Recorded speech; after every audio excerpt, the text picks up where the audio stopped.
2, 1, action. Buenos dias, mi amigos. ¿Cómo estás? How are you? How are you guys doing today? This is the Rational Male, the regular scheduled program. I am your host, Rollo Tomassi.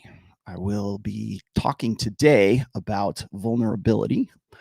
But before we do, as you might guess, I have to show you a couple things. Guys, remember last Saturday when I showed you this crazy announcement about Rule Zero doing a show, doing a live event, a one-day event? I will be there April 18th. Actually, I'll be there on the 17th through the 20th, but I will be doing a live in-person talk at a secret, undisclosed location deep in the Nevada desert. We're just so you know, we're limiting this, as you can see here, that we're limiting it to 100 attendees, which means that between the 5 of us, myself, Rich Cooper, Ryan Stone, John from Modern Life Dating, and Troy Francis, that means there's 20 tickets apiece, 20 registrations apiece. So how many tickets do you think that I have left right now? Just throw a number out there. What do you think, guys? What do you think I have left? Well, I'll just be happy to tell you. I have 2 whole tickets left since Saturday, since the announcement on Saturday. So what does that tell you? That tells you you must become a Patreon subscriber first of my channel or my Patreon. And then once you are a Patreon, Patreon subscriber, what do you call a Patreon? I guess it's a subscriber. Once you get that, then you get the link and then you can sign up. It's for the very low price of only $500, which is a bargain compared to a lot of other, I don't even want to say similar conventions, because there's really no similar convention right now. I mean, even if you were to say, Tony Robbins. How much does it cost you to go to see Tony Robbins? Something like, what is it? What is that actually? I know I'm joking around, but like, what is that? I think it's probably like $8,000, isn't it? Like if you get the full package weekend or something like that, and maybe you get a meet and greet or some shit like that. I have no idea, but I have 2 whole tickets left. I know that John is already sold out, and I know that Rich is very close to being sold out. I think Troy, last I checked, was at least at 10. So he'll have a few more after I'm sold out. And so here's the thing. Here's the way it works. If you go and you become a Patreon subscriber, we're trying to keep this in our private communities. So, so it's people who are really, going to be appreciative of it and want to be there for the right reasons, I guess. And, you know what you're getting into. I mean, if you're subscribed, if you watch this channel, obviously, you know what you're getting into. I have done live events in the past, and not just the one you're thinking of. So you have to become a community member. It's not like we're trying to create some sort of, silly secret society. It's just that, we want you to, really be into it. I mean, my Patreon, even the lowest point of my Patreon is like $5. So that's all I'm asking. And you don't even have to stay on that long. You just have to become a subscriber. That's all. And so I'll give you the link, and you can pay via PayPal. And then I'll send you the confirmation, the personalized confirmation. I don't send out mailing list type stuff. I will actually write you an email and keep in touch with you. That's how you'll get your confirmation. I know a lot of people are having questions about that. I do send confirmation emails out if you decide that you want to come. It is in Las Vegas. It is a central hub place. Obviously, it's one of the premier destinations in the United States, as you might guess. So there you have it.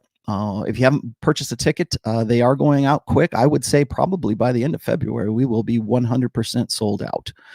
And we don't got anything else past that. So the venue that we decided on was can only really fit 100 guys. So get in if you can, if you want to, if this is what you want to do.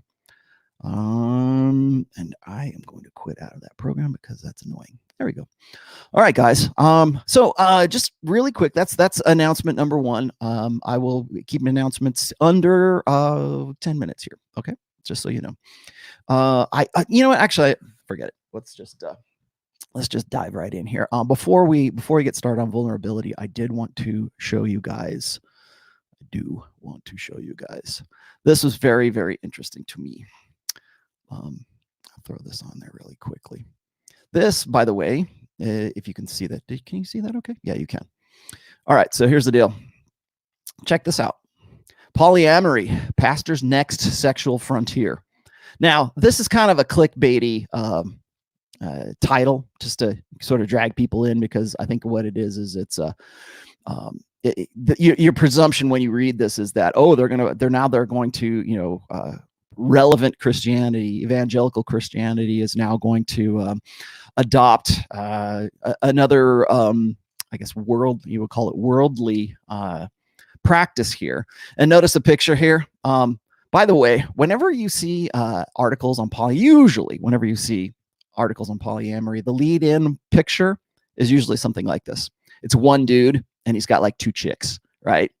And it's like the ultimate, I mean, really, what is the ultimate male fantasy, right? Is to get a threesome, right? To get like maybe a foursome. Who cares? That's the whole thing.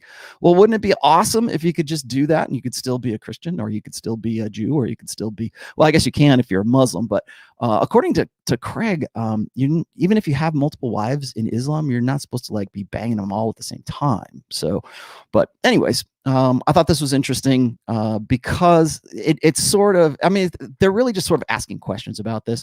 And if you have watched my my episode on, it's the title of it's called The Problem with Poly.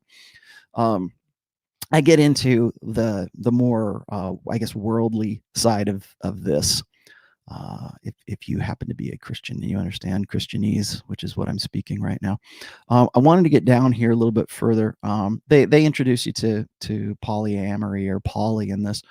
I think this is interesting because, like I've said before, poly is, as far as like this picture right here, this is the theory, but the practice is more like that kind of nerdy foursome or fivesome couple that I talked about with Rich Cooper about a month ago.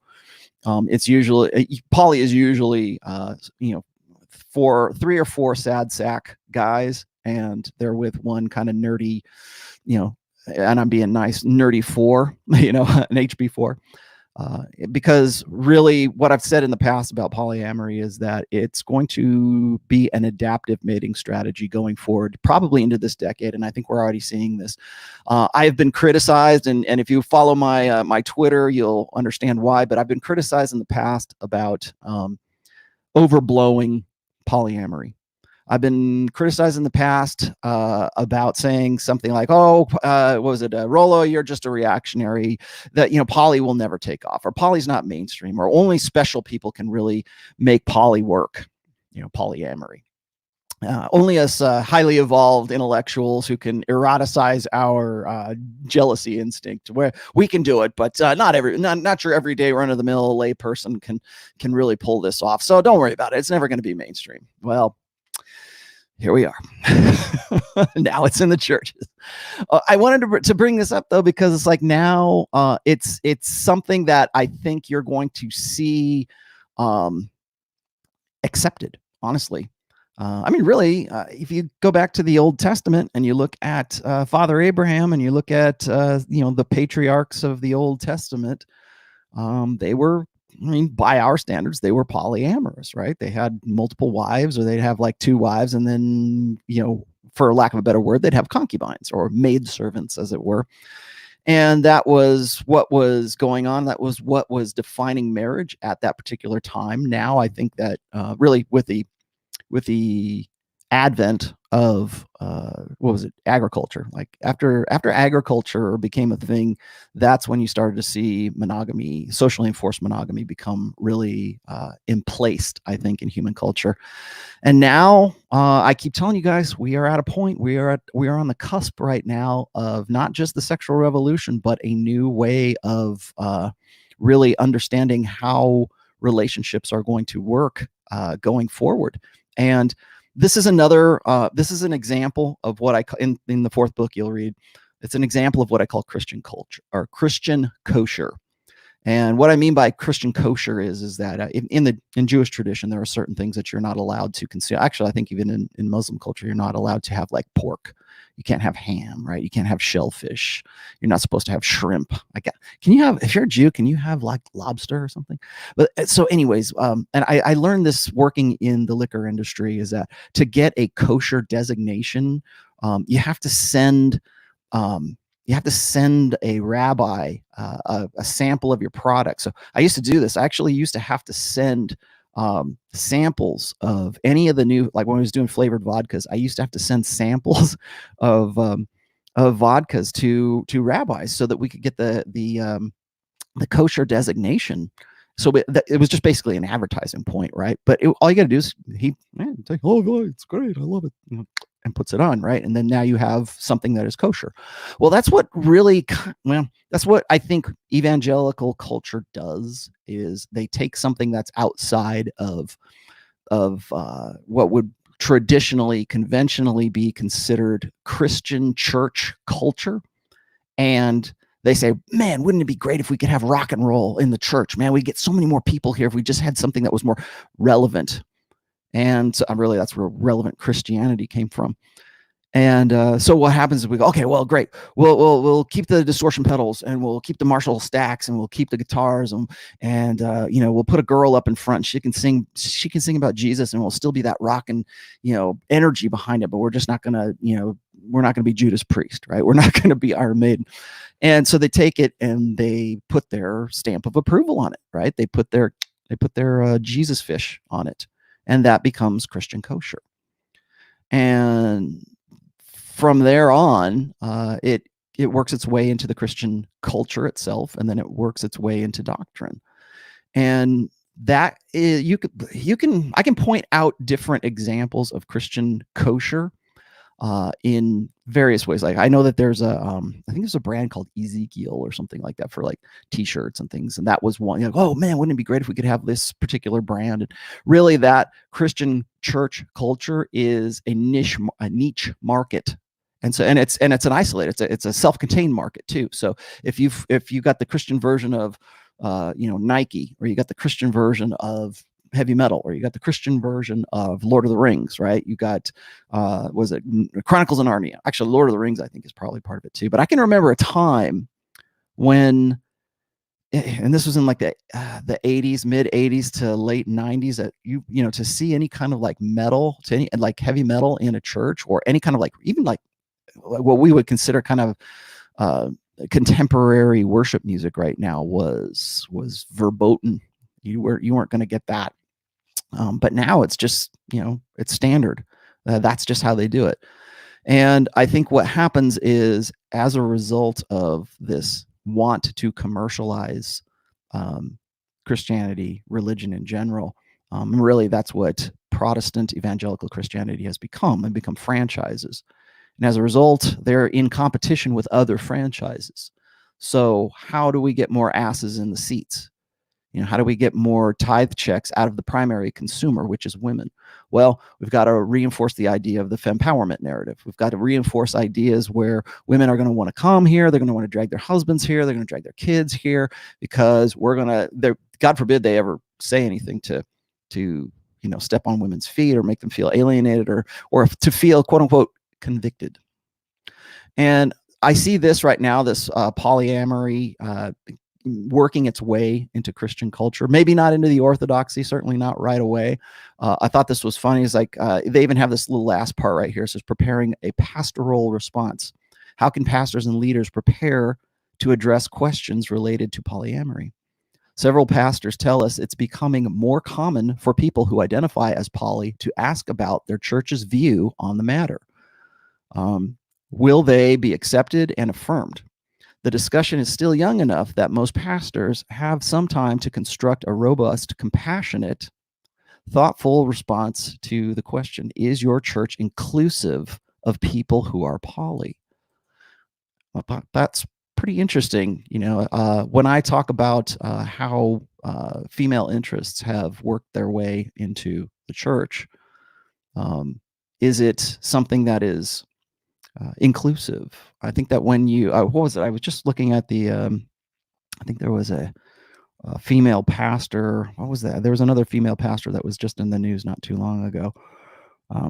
but anyways, when we put women into sort of leadership roles, oh, I know what it was. It was a woman, female pastor, I believe in a Lutheran church. I'm not really sure, but saying something to the effect that that we need to change the church's outlook on abortion, and how we don't want to alienate women who have had abortions. And again, that's that inclusivity. That's where that comes from. It's like, what, you know, is religion something that should be exclusive, or should be inclusive? And I don't want to give away the book too much, but towards the end of my book, I asked that question. And I guess I'm trying to give you a teaser here. I realize I haven't started in yet, but I will. But I thought that was interesting. I was just reading that this morning, and I kind of wanted to voice my response to it. I got to do another Red Pill and Religion sometime soon, so watch for that. I think I might have Rabbi Kaba on again. He was a good interview. Maybe I'll have Conk and Rabbi Kaba on there. It'd be kind of fun to get like a Rabbi Craig from Abu American, and then get, you know, some evangelical pastor, and have some sort of talk about certain topics. That would be kind of interesting with respect to intersexual dynamics. So, all right, guys. So today we're talking about male vulnerability. And the reason I'm going into this today is because it's one of the most requested topics that I've had to asked of me, you know, like, can you cover this? Can you not cover that? And thank you, John. Oh, by the way, guys, again, just restating the obvious here, but if you have an off-topic comment or question, I usually save those for the last like 30 minutes of the show. So, and I got Sam Bada in there doing the archiving today. So thanks, Sam. Much appreciated.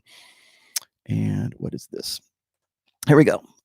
Sterling says displays of vulnerability work well when the plates being spun are SMB5 or less, in my experience. That's interesting. We're going to talk a little bit about that. Is vulnerability something that should be included in your game? Is it a tactic, or is it something that you should actually adopt and internalize and say, well, you know, this is just who I am, baby. You know, I want to, hold on a second, guys. This is looking bad. Let me fix this real quick. There we go. Much better.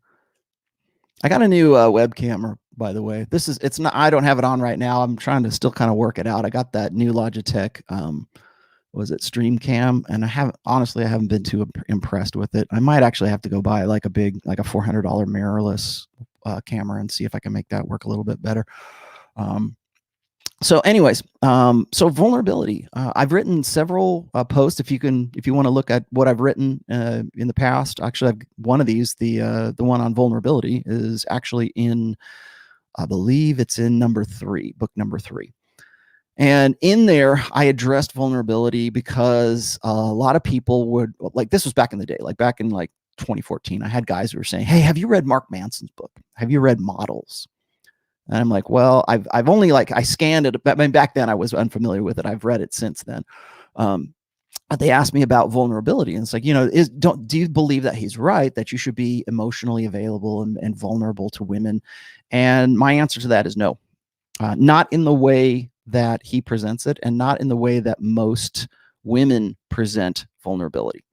Now, what vulnerability is, our modern understanding of what vulnerability is, by my book, by my definition, because you have to have before we can talk about vulnerability, we have to find out like what exactly is, what is vulnerability. And when I talk about vulnerability, I think of it in the terms that it has been popularized really since the sexual revolution, but right around the early 70s, maybe the mid 70s, we started hearing catchphrases like, you need to get in touch with your feminine side. You need to identify with the feminine more. We need a guy who is emotionally available. You need to be more vulnerable, as if vulnerability was in some way a strength for guys. Now, remember, this is right around this is my generation. Okay. So it's like I was born in 1968. I usually peg the sexual revolution right around 1965, 66, because that's when hormonal birth control really took off. And then you had the free love generations, and you had the hippies, and you had Woodstock, and you had the quote unquote boomer generation that really kind of locked in with, I guess, what we would call the modern, the contemporary sexual mores of that particular time, which have only been compounded up until where we are right now in 2020. So when I talk about vulnerability, I'm talking about it in the terms that has been popularized in Western culture. And when I talk about vulnerability, or when the way that I understand vulnerability is in the same sense of making a guy, like wearing your emotions on your sleeve, right?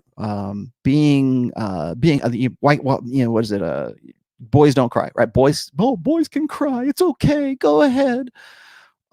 There's a reason why that narrative has been pushed for such a long time, and I'm going to talk about that today here a little in a little while. And yes, I'm sorry. I'm sorry. Last week or last Sunday, I might have been a little bit scattered. I was sort of riffing a little bit with Rich Cooper. That was, and actually I should say that if you haven't seen Sunday's show, go see Sunday's show. It's been very highly acclaimed, and the viewership has been one of the highest viewerships. And if you go and check it out, it was on the concepts of love. So go check that out if you haven't. But today I'm a little bit more organized. I got my notes today, so bear with me. All right, what do you got here? Glenn Lawrence says, I hold a degree in Christian religion from Liberty University. Oh, congratulations. I can give you some points of view on biblical worldview. Okay, that's fine. And Glenn, I do have your email. I'll take you up on that. It's a deal. And then next is, what do you have here? It says, vulnerability by definition is weakness. Weakness is never a virtue. Good. I'm glad you brought that up, because the dictionary definition of what vulnerability is weakness. In fact, you will go, and I could go dig it up for you right now, but you can go ahead and do that yourself.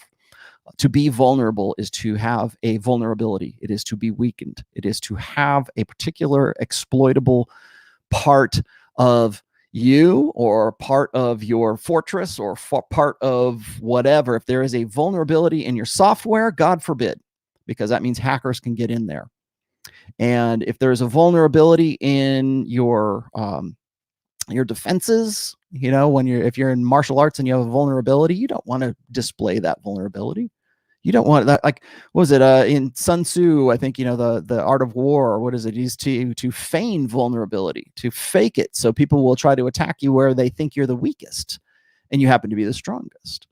So when we look at vulnerability and as a term, in terminology, to be vulnerable is to be weak. Simple as that. You don't get to change the definition of what vulnerability actually is. It's a pretty well considered term. But why do we think of vulnerability as now a strength? Now, when we talk about vulnerability in terms of humans, in terms of like men and women, vulnerability is something that has been encouraged, I think, by a feminine primary society for, like I said, at least since the early to mid 70s. And why is that? We need to ask ourselves, why has, in popular culture, why has it been such a imperative, I guess, to convince, at going on the 4th generation of men since the sexual revolution, to be vulnerable, to be more emotionally available? I'm sure you probably heard that term before. There's a lot of catchphrases that we still cling to today, and I call these catchphrases old order thinking. Another essay I put up about 2 weeks ago was addressing old order versus new order thinking. Old order thinking is men need to be vulnerable, men need to be emotionally available, men need to get in touch with their feminine side. How many times have we heard this? Even today, like I'm Generation X. So right now, the current generations are, technically boomers, Generation X, millennials, and Zillennials, or Generation Z. So there's four generations right there. I've been hearing those catchphrases since at least the early 80s, maybe the mid 80s. Get in touch with your feminine side. You even have a feminine side. That's another thing that gets me about the idea that vulnerability could ever be a strength, because I think it's a trust thing. I think guys think that, well, a woman, if I show that my vulnerable side, that means that I'm endearing myself to a woman, because it means that I trust her. And they think that that, you know, showing some sort of weakness, some sort of like, oh, I'm kind of stressed out because of things going on at work. I'm worried about X, Y, and Z. Usually vulnerabilities are something that you're worried about, or something that you're afraid that could happen. Because there's this idea that men have this mask of masculinity that we wear. And I'm going to talk about that here a little bit later too. But masculinity can't be a real thing. It can't be something that is authentic, I guess. So what's happened really since the early 70s up to 2020 right now is vulnerability has been expressed as some kind of strength. Like, if you are more vulnerable, then women will like you more. They'll be more endeared to you. The more you identify, that's really where vulnerability comes from. Or I should say, and vulnerability as beta game comes from, is this belief that the more I am alike to women, the more I identify with the feminine, the more women will like me. The more that, because so many guys don't. So therefore, I'll make myself unique by being more in touch with women and in touch with the feminine. I'll be a male feminist. I'll wave the banner for them. I'll try to lift up all of womankind, because you know, you know, of course they will. Most beta males, I should say, most blue pill guys, because they're not all betas, but most blue pill conditioned guys will adopt some form of beta game or blue pill game. And that game is based on identifying. It's what I call identify. I have it's in the first book, but it's a very early post of mine. It's like probably within the first year of The Rational Male, and it's called Identity Crisis.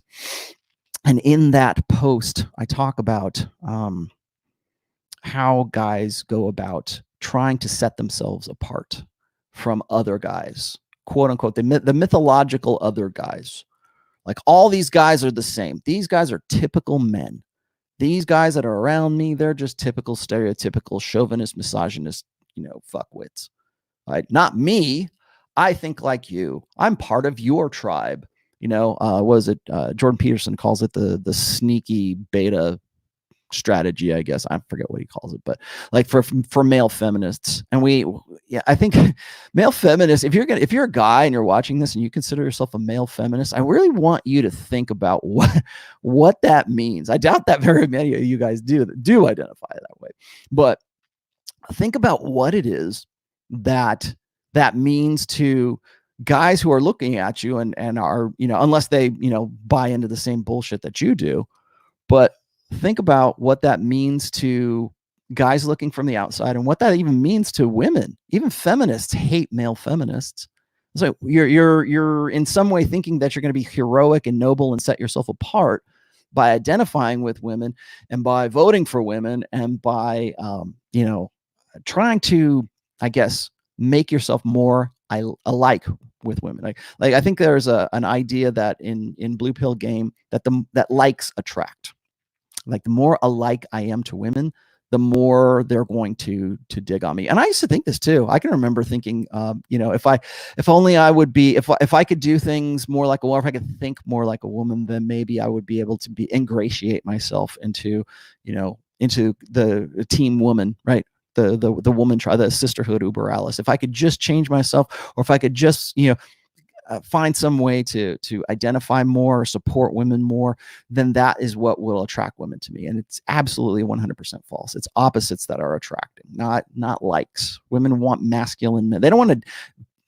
By and large, women do not want to date other women, assuming they're heterosexual. They want to date guys who are men. They want to date men who are not like them. They want that balance. They want that contrast. They want the guy who is the dominant male, not the guy who's trying to ingratiate himself. That's why most women despise male feminists, but they also despise quote unquote nice guys. And I probably could get into a little bit about nice guy versus jerk right now, but that's really, I kind of want to save that topic for a whole nother show. What was it? Somebody asked me, where's my show notes here? Somebody wanted to see a show with me and Ryan talking about the nice guy versus the jerk spectrum. So we'll probably do that at some point. Let's see. Oh, Math Boy says, how does your wife deal with you knowing all this red pill knowledge and sharing it to the world when a woman isn't following your lead? What do you do? Math Boy, I'm going to hang on to the second part of your question until later. We'll get to that. It's a little bit off topic, but as far as the first one is concerned, has my wife read my books? Yeah, of course. Does she agree with everything that's in the books? She has said that she agrees with about 98% of it. And then the other 2% is just something that she kind of has to grin and bear. But how does she, well, you know, I've always I tell guys this, I say, hey, look, you know, never give away all your secrets. And so I don't. Okay, there you go. So getting back to vulnerability here. Most guys in a, get my notes up here. Most guys in a blue pill mindset, most guys are, I would say 98% of guys who are in that blue pill conditioned mindset usually have some idea that, you know, how they can go from like being sexless and single to being in a relationship. And most of the time that deductive reasoning is based on trying to figure out what it is that women want. Like when most guys will do this, I know, excuse me, I know, because I did this when I was a kid, actually. When you get to be like 13, 14 years old, it's like, what do women want? You know, your young teenage mind still trying to figure out how you can solve your reproductive problem because your body's swimming in hormones and puberty, and you really want to figure things out, and you're maybe done with your Playboy magazine or your Hustler or whatever, and you want a real live living breathing woman. It seems like deductive logic to ask women what it is that they want. Well, when you ask women what it is that they want in a guy, they will always tell you what they are attracted to, what their long-term ideas about what they would want to be with a guy. They never tell you what they're aroused by. They only tell you what sounds right. Because women don't want to be considered easy. They don't want to be considered sluts. So when you say, what do women want in men? They're not going to say, I want a guy with a nice ass, and he's got to have a V taper, and he's got to have a 6-pack abs, and he's got to have, 20-inch guns. She's not going to say that. She's going to say, I want a guy who's funny. I want a guy who likes puppies. I want a guy who loves his mother. I want a guy who comes from a good family. I want a guy who has a good job. And so there's this laundry list of things, but all of that laundry list is usually based on long-term commitment, which she's like, who could I live with for the rest of my life? And usually those things sound right. They sound like something that a good, upstanding woman would want. Now, maybe that's different today. Like people say, well, in this generation or the millennial generation, women are they're out and proud. And by out and proud, I don't mean like homosexual. I mean, they're out and proud about hypergamy. And yeah, so things have changed. I completely 100% acknowledge that. But I think that if you put a woman on the spot in public and you asked her what she wants, she's going to tell you pretty much what the qualities in a man that she wants, who she would see as being somebody that she could spend the rest of her life with in a monogamous relationship, assuming she's been brought up. She hasn't been brought up in a church that accepts polyamory, right? So there's that side. So what guys do is they listen to that and they go, oh man, great. So all I got to do is get a good job, be funny, love my mom, like puppies, go get a dog, find ways to identify more with the feminine. And usually those long-term, qualities are something where guys will pick up on those and they'll want to identify with women. So what they'll do is they'll try to make themselves as alike or as conforming to what it is that women have told them that they want. This is why I always tell women will hate me when I say this, but guys, never take women's advice when it comes to dating, because the deer does not teach the wolf how better to catch it. You have to remember this, that dating, intersexual dynamics, men and women may be complementary to each other, but our mating strategies are adversarial to each other. And I had to sort of come to terms with that, because for a while I didn't want to accept, even now, even Red Pill Rollo Tomassi did not want to accept that that game is adversarial, and it is very much adversarial. because my natural, like as a man, let's just say a male's natural innate mating strategy is to get unlimited access to unlimited sexuality. That is it. That's why pornography is a big deal. That's why women hate game, because it reminds them of what men's real innate mating strategy would be if there were no limitations on it. Now, there's lots and lots of limitations on that innate strategy, but by and large, that's what we would prefer. That's why gay men are more promiscuous, I think, than lesbian women, because that strategy comes to the forefront. That's why you get gay bathhouses, right? That's how you get non-exclusive. I'm being nice here, but non-exclusive dating in homosexual communities, at least in the beginning, right? Like maybe when men get older and they're looking for something a little more stable as a homosexual man, maybe that things change. But when you have a homosexual man and another homosexual man, usually there's no limitations, there's no filter, there's no hypergamous filter between a man and a man. You're like, oh, you like to have unlimited sex? Yeah, me too. All right, let's get together. Let's get married, and we'll go bang other guys, and we'll still have marriage, right? I mean, that's the basis for a lot of same-sex marriage, right? It's the conditions of their relationship is, maybe it's an open relationship, maybe it's not. I'm not saying all of them are like that, but by and large, men want to get laid. That's our imperative. So for women, what's their mating strategy, of course, is to get the best of the best. Alpha seed, beta need, alpha fucks, beta bucks. And so if we can find that in the best looking guy, the best, the best genetic specimen and the best provisioning specimen, that'd be great. But usually you don't find that in the same guy, not in an optimal ratio, right? You got one guy who's like really alpha and she really wants to bang him, and he's really low on provisioning and really, really low here. Or you got the guy who's, oh, baby, I'll do anything for you. I love you. You're my soulmate, blah, blah, blah. And he's kind of lower on the alpha side of things. Finding the guy who's the balance of the both, it's not, first of all, I don't think women really look for that anymore, but I don't think that's really even believable when women find it. Like, they're looking for different guys at different times. So when they're in their party years, when they can sort of capitalize, I guess, better on their sexual agency, that's when women tend to look for the alpha guys, the fuck boys, right? That's when that is attractive. And then when women get to be in their epiphany phase, which is 29 to 31 years old, then they start looking for a guy who is a little more dependable. Not that they've turned down a hot guy, it's just that their priorities shift. So those are adversarial mating strategies. So what do beta males do when beta males don't have beta males? I'm using the term alpha and beta just so you know, not as these are strict definitions. I'm using them as abstracts. Okay, so when a guy who's blue pill, when a guy who's beta realizes that his ability to follow his innate mating strategy is not working out for him, what does he do? Well, he adapts to what he sees as women's mating strategy, and he uses the most deductive, logical route to get there, which is, what do you want in a guy? She tells him, I want a guy who's funny. I want a guy who long-term provisioning. All of the great qualities that Jordan Peterson says that women are all about, except he's never encountered one that apparently wants hot guys, right? So there's that side of it. And so what most beta male guys do, is they gross out on that one side.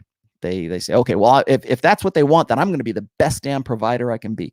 If that's what women really want, the only way I'm going to actually have sex with the live breathing woman is to be ready for her when she's 30, to be the perfect boyfriend, to be the perfect provider, to be the shoulder to cry on, to be emotionally available, to show my vulnerability, because that's what women have told me that they want in a guy.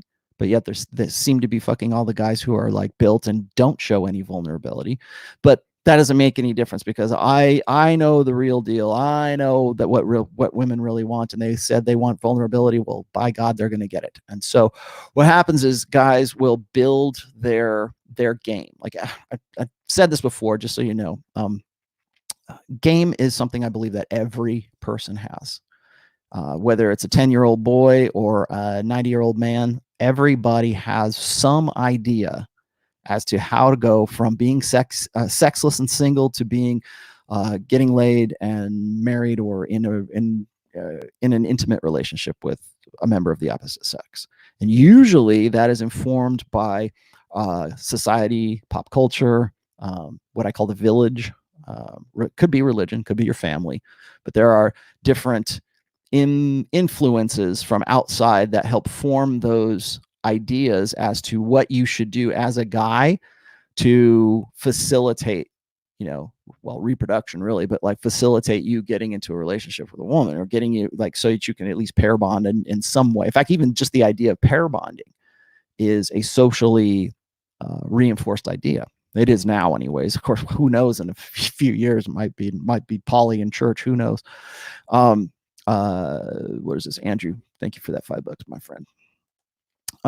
So what happens is when you get beta male guys, and they're the majority, what happens? Well, they sort of hate on the alpha male guys, and want to at least buy into the idea that they're setting themselves apart from the herd. Most deductive game is based on purple cow theory.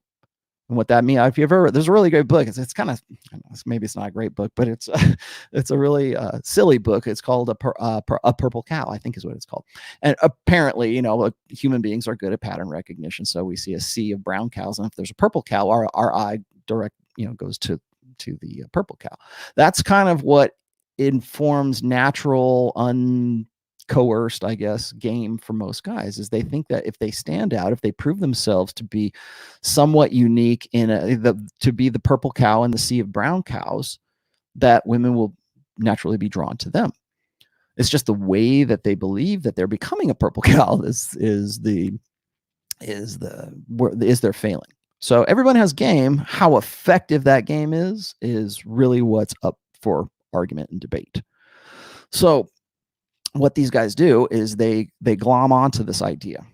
They glom onto the idea that women want a guy who is more like a woman, who is more emotionally available. And really, since the beginning of the sexual revolution on in through the 80s, 70s, 80s, into the 90s, right up until we had, right up until we had widespread knowledge of the global sexual marketplace. Remember, from 65 on up until right around year 2000, when the rise of the internet came, it was mostly based on local sexual marketplaces. I can remember, as a teenager, piling in my friends' cars and going out on a Saturday night and cruising up and down Colorado Boulevard in Pasadena, California, because that's where all the action was at, right? Well, that's where all the girls are going to be. So that's what we're going to do. We're going to pile in the car. We're going to go down there and we're going to cruise chicks. In fact, literally, we're going to cruise the car and we're going to try to pick up chicks. And that was the local sexual marketplace at the time. And that's what we were doing. But we all had some idea, that, we need to be a certain kind of guy to be attractive to a woman. And that's what we were about. Now, guys will say, well, Rollo's got a slave mentality. It's like, well, okay, well, remember, this is 16-year-old Rollo Tomassi. This isn't like me, all right? So, and particularly when you're young, you don't care what other people think. You want to go out and get laid. You want to go out and see what you can do. But you're trying to piece together a workable game without any education, without anybody telling you. Certainly not your fathers and grandfathers weren't telling you this, because they didn't know what contemporary game was all about. Everything had changed by then, particularly after the sexual revolution. So with that came the idea that the more alike you are with women, the more women would like you. And part of that becoming alike with women was the idea of making yourself vulnerable. Was that it was now okay not to be that tough guy. And I would agree with you on this. If you wanted to challenge me on like the old school way, old school masculinity was, toughen up, man up, don't cry, boys don't cry. And right now, if you ask most women, most mainstream women, social justice women, feminist women, there's this, and male feminists, blue pill men, there's this idea that we still teach our boys to believe in old school chauvinist, man up, be a tough guy, masculinity.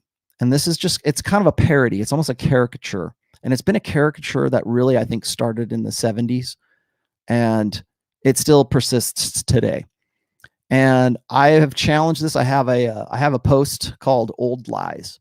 And every time I see, unfortunately, every time I see a school shooter, these guys come out of the woodwork and they say, well, if guys would just learn to express themselves and express their emotions, if they would just be more like women, then we wouldn't have these shootings. It's because we teach boys to be these tough guys and push them around and haze them and bully them, and we don't make them soft, nice boys. I've read articles by feminists who are just distraught because they have sons and they're afraid that their sons are going to grow up to be misogynists. And so as a result, they lean the other way, right? They say, okay, well, I'm going to teach them to be, more feminine. I mean, almost, I would say, this is me, this is my opinion, it's my theory. I would say that the rise in transgenderism right now, or the popular notion of transitioning or being born in a wrong gender or whatever it is, I think a lot of that happens because of this anxiety that modern contemporary women have with their sons. They raise them, if not as a girl literally, then to display and act more like a girl. I constantly say this, what I'm going to say next is we raise our boys as if they're defective girls. Part of that raising of defective girls is to teach those guys to be weak, to be vulnerable, to be more emotive. And that's really where this training comes up. So the root of the idea that vulnerability could in any way ever be a strength is rooted in the idea that boys need to be more like girls. Because every time I talk about a gynocentric social order, every time I say about the feminine primary social order, and we're raising boys to be more like girls, it's because we live in a society right now that prioritizes the feminine way of thinking, the feminine existence, the female experience, and that if you don't align with that, and if you don't live like a woman, or at least think like a woman, then there's something wrong with you. That as a guy, there has to be something wrong with the guy because he can't get in touch with his feminine side. And so most guys, being beta male guys, they'll adopt that and they'll build a life around that from the time they're 5 years old up until they get to be in their around 30, and women have a use for them during their epiphany phase. And that's the sort of the plot here. So follow along with, this is a plan, right? Follow along here really quickly. Let's see, what do you got here, Andrew? I'm a singer-songwriter and am struggling with being vulnerable in my writing since becoming red pill aware. I write in the style of Bob Dylan and Neil Young. Do you sing through your nose? The times are changing. What are your thoughts on finding a good balance? Okay, yeah, you can email me, man. That's fine. I get that a lot of artists want to say, well, to be a good artist, you have to in some way be vulnerable. You have to be put yourself out there. And guys will hit me up on this. They'll say, just to be an artist, and I know this because I'm an artist myself, is to be vulnerable. And I say bullshit. It's not the same thing. It's not the same thing as what I'm discussing right now.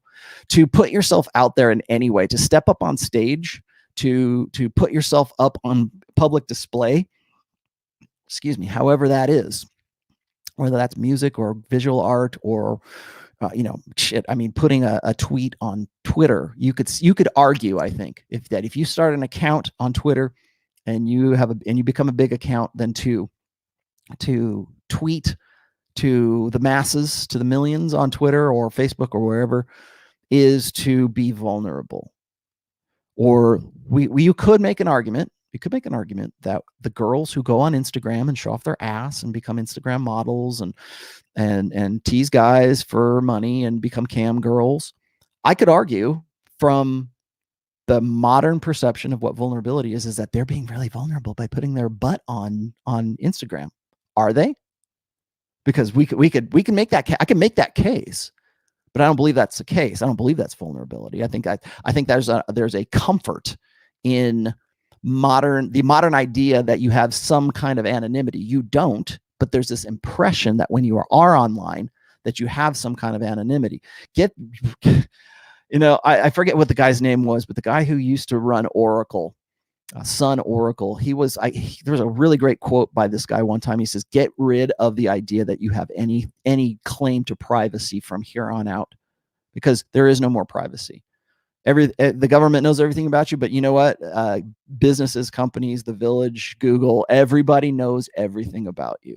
Privacy is a pipe dream right now, unless you're completely off the grid and you're living in some third world country. So, but does that make me vulnerable? Am I vulnerable right now by putting myself on here and expressing my opinions to you? Am I going to be vulnerable when I go up on, talk in front of 100 guys in Las Vegas here in a couple months? Am I going to be vulnerable doing that? I mean, maybe I will. I don't know.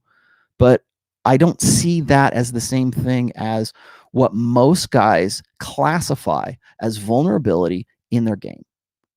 And what I mean by that is guys tend to think that vulnerability is a strength. And why? Because they think that the more vulnerable they are, the more women will like them. Because women are vulnerable, right? They're the weaker sex. They're naturally the more vulnerable. They're naturally more insecure.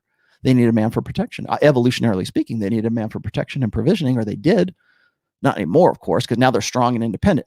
Notice that at the same time that we started teaching men that they needed to be in touch with their feminine side, and they needed to be more vulnerable and more emotionally available and more in touch with their emotions and expressive of their emotions, that at the same time we started masculinizing women. We started masculinizing women and instilling in them the idea that they needed to be a strong, independent woman, and that anything less than that was failure. I talked about that on Twitter this morning, actually, as well. The idea, the concept of the strong, independent woman is an archetype right now, and it's just as much a caricature as the doormat, simpy beta male who is vulnerable and in touch with his feelings. I spoke about this with Suzanne Venker on my interview with her, which is out now, by the way. If you want to check that out, look at my Twitter feed. You'll find it there. I guess I'll post it in the link in the chat here. I'll tell you what, I'll put it in the description. But I talked to her about the idea of the alpha female, and the alpha female really is a male archetype that women have adopted for themselves. Do women need to become more vulnerable? Is vulnerability a strength for women? No, not at all. In fact, you will never hear modern fempowerment narratives say that women need to become more vulnerable or get in touch with their emotional side or to be more feminine. God forbid you tell a woman she needs to be more feminine.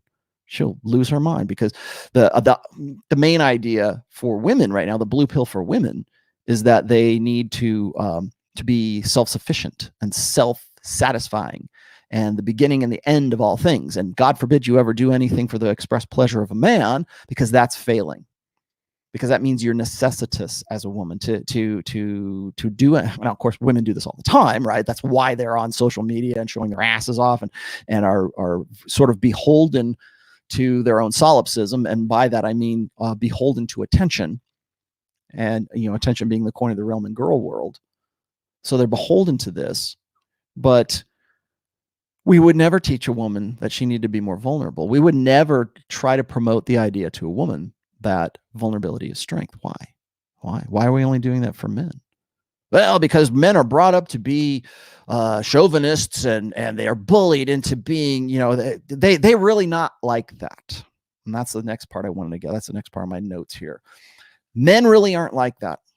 Men really aren't tough guys. They're really pussies. They're just not allowed to be pussies. They're just not allowed to emote. They're not allowed to express themselves. They're repressed. Repressed by what? Repressed by masculine misogynist chauvinism that, 1950s dads, you smack their kid upside, man up, sonny, don't cry. That's what they think is happening. That's what most, this contemporary, let's just say millennial generation. I don't know about Gen Z, probably Gen Z too, but millennial, if you were to ask millennial women, Gen X women who are sort of like, I guess, unenlightened, for lack of a better term, they will tell you the same thing. Whenever we see like a Nicholas Cruz shooting, we'll say, well, that boy, he just was, he didn't have a father in the home, and, it's the father's fault for not, instilling discipline. Well, that's one narrative. The other narrative is, well, if the guy had just been loved, and if he had just been able to express himself emotionally, and he'd just been, and the problem I have with that is, first of all, it presumes that anything like that still happens. Even in my generation, we weren't teaching boys to man up. We weren't smacking them upside the head, or, whipping them with a towel in the freaking locker room and say, hey, man up, I'm not going to say the word, but that kind of thing. And that hasn't happened in 20, maybe 30 years now. It doesn't happen right now. We don't teach. I mean, people will say, well, what about in inner city America? What about in Black culture? We teach, young boys to be tough and to be gangsters and everything else. Okay, maybe, but is that how they naturally are? Are they naturally like that? Are boys innately, like, just out of the womb, right? Unblemished, untouched, unlearned, nature versus nurture. Right out of the womb, are boys more alpha male, or are they more beta male? Are they more, would they lean more to being, sort of cocky and a tough guy and funny and cocky and funny and whatever? Or would they be like, oh, I want to be more like a girl, right?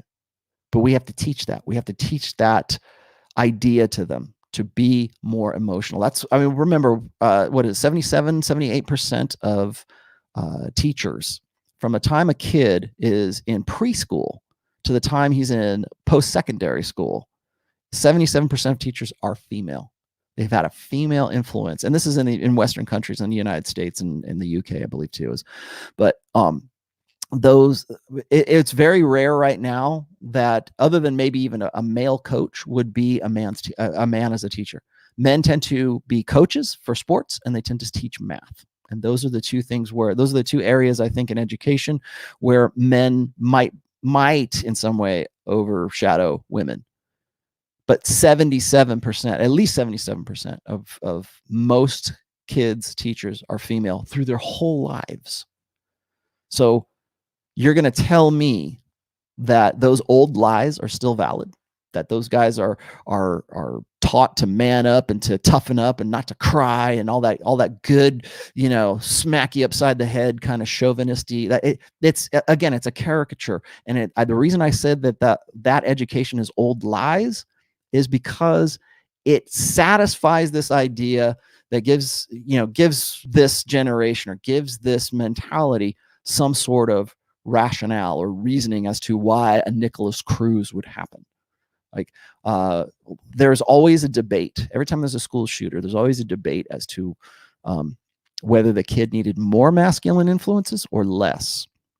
And so when a kid takes a gun and he starts shooting up his school, we say, oh, see, there it is. That's the evil chauvinist, masculine, misogynist training. He's been brought up in evil male chauvinist ideas. And so that's why he did that. And it's like, well, no, it's more likely that he was, because of, modern upbringing, he probably has at least 77% of his teachers were female.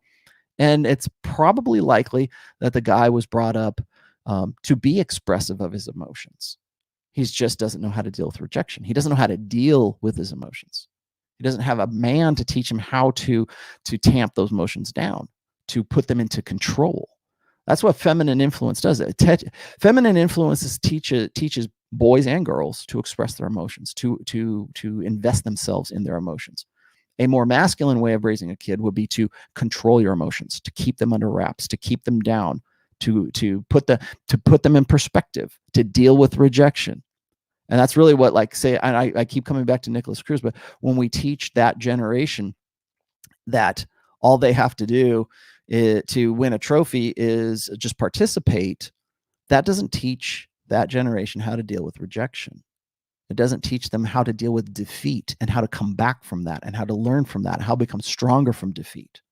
It's just feel these emotions and express those emotions. So when a kid is feeling rejected or destitute or despondent or whatever. Those are emotions. Should we express those? Should we teach kids to express themselves, for negative emotions? And that's another thing I need to get to as well, is that men and women process emotions differently. Men and women are different. I know this is shocking to some of you, but men and women are different. And we are different biologically, psychologically, and neurologically, and chemically. We are different, and we are a lot more different than we are alike. I know that's a radical thought, but we really are. And I can show you the proof. I can show you the brain scans. I can show you the idea. I can show you studies that show that gender differences, biological gender differences, begin in the womb. Right when you're gestating, that's when those differences start. So when people say it's all about social constructionism, and if we just teach boys to be more emotive and to be more in touch with their emotions, then they won't go shoot up churches or schools or whatever. And they still will. That's an emotional expression, right? That's what Nicholas Cruz was doing. It was an expression of an emotion, right? He just did it with an AK-40, well, whatever gun he had, he just did it with a shotgun. That was his way of emoting. You just don't like it because, well, people died, right? So, but he did what he was taught. He did everything he was taught to do. And we don't need less masculine influence. We need more. We need to teach those guys not to be vulnerable, to be strong, to be defensible, to be able to control those emotions. Because when I say that, again, I can show you the studies. I'll put them in the description here. But I've actually, I've got a pretty comprehensive collection of links to biological studies that show the differences neurologically and just physiologically between men and women. One of those studies was showing us that men and women deal with emotions differently, or they process emotions differently, and specifically negative emotions. So when we tell guys, you need to be more in touch with your feminine side, you need to be more in touch with your emotions, or we criticize guys for not being in touch with their emotions, well, you're already at a disadvantage, because the correct way to deal with your emotions is to deal with them from a female specific, female correct way of dealing with them. So when you tell a guy, you need to get in touch with their emotions, well, first of all, he's not as emotive, and he's not naturally an emotional guy. Like I've written 4 different essays about how human beings deal with stimuli from the outside world, from their environment, instinctually, emotionally, and rationally. And emotions are not some magical woo-woo energy, mystical energy from God. Okay, they are how we deal with the world. That's how we evolve to interpret our world. We interpret our world through our instinct, through our emotion, and through our reason. Reason of all of those is the slowest way of dealing with your environment, because it requires you to have learned something so that you can sort of piece things together, or have at least the wit to do so on the spot. It's great. When we say a guy has a lightning wit or he's very intelligent, it's usually because he can slip into thinking rationally and reasonably with a little bit more facility than most people. Women tend to process their environment through instinct, emotion, and then reason. Men tend to do it through instinct, reason, and then emotion.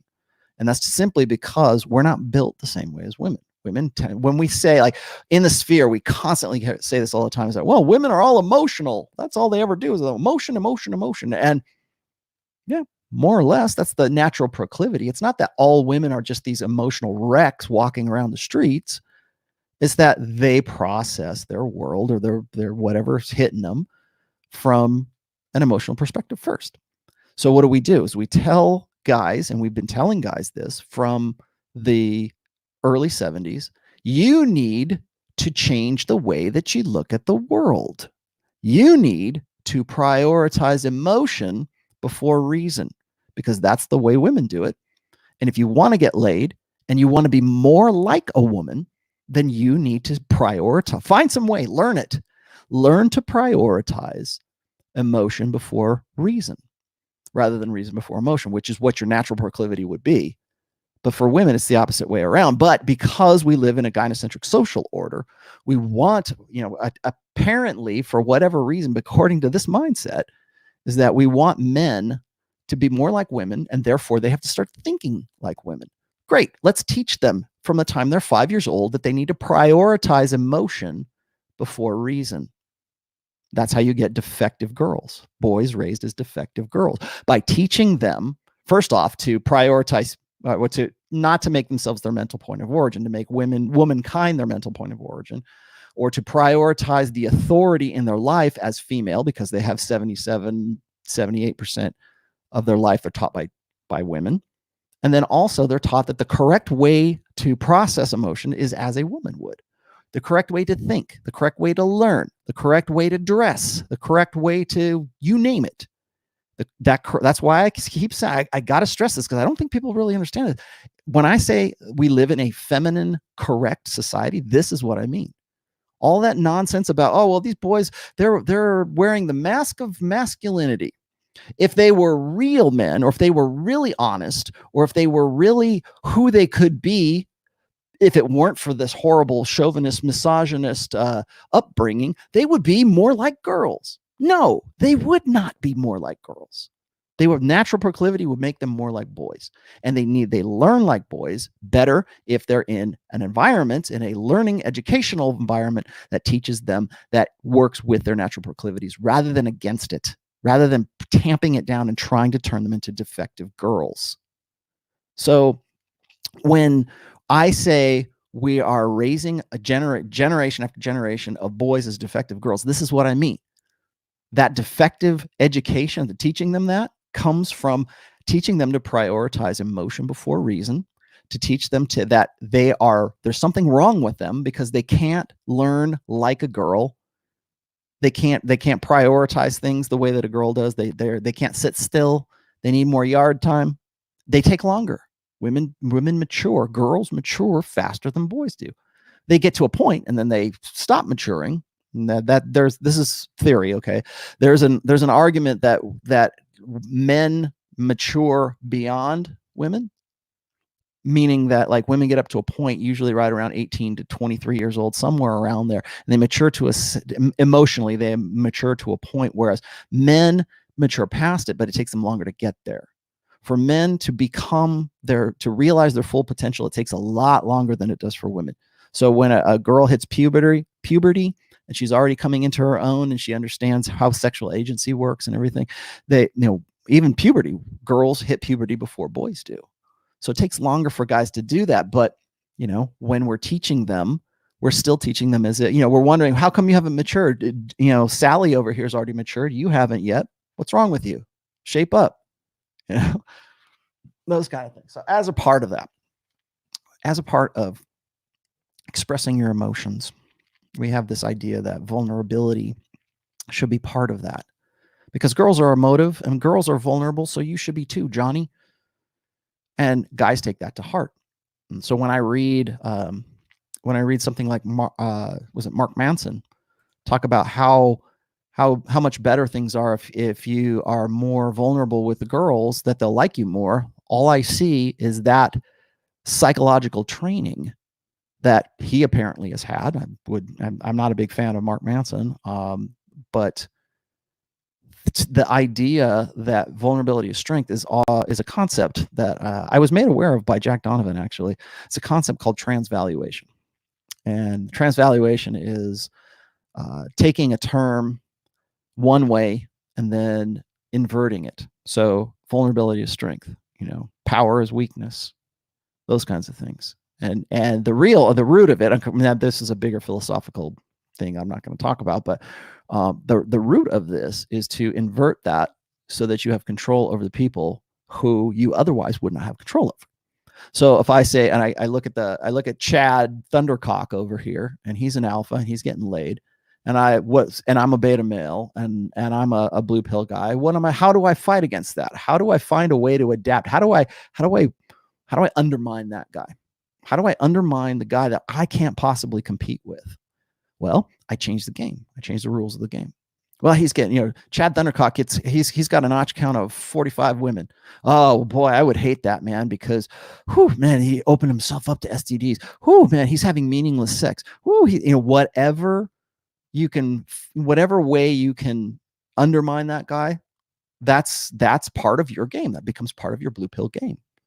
And as part of that, the transvaluation, and I'm talking about transvaluation, part of the transvaluation, of course, is the impression that vulnerability should in some way be a strength. Because guys like Mark Manson, guys like, a lot of purple pill life coaches want to tell you that you should be more vulnerable. And I will tell you this. Now, I'm gonna set this on its head here in just a second. But when we talk about vulnerability, vulnerability is, by definition, is never a strength. So, wait, Christian gave me something here. Is this on topic? Christian Martin says, what are your thoughts on women who are really into yoga? Okay, Christian, I'm going to answer that at the end of the show. I don't know. Depends on how flexible the girl is. What is this now? JC says, when I drink, I get a bit teary-eyed about my brother who died a year ago. My girlfriend seems understanding, but does it make me look weak?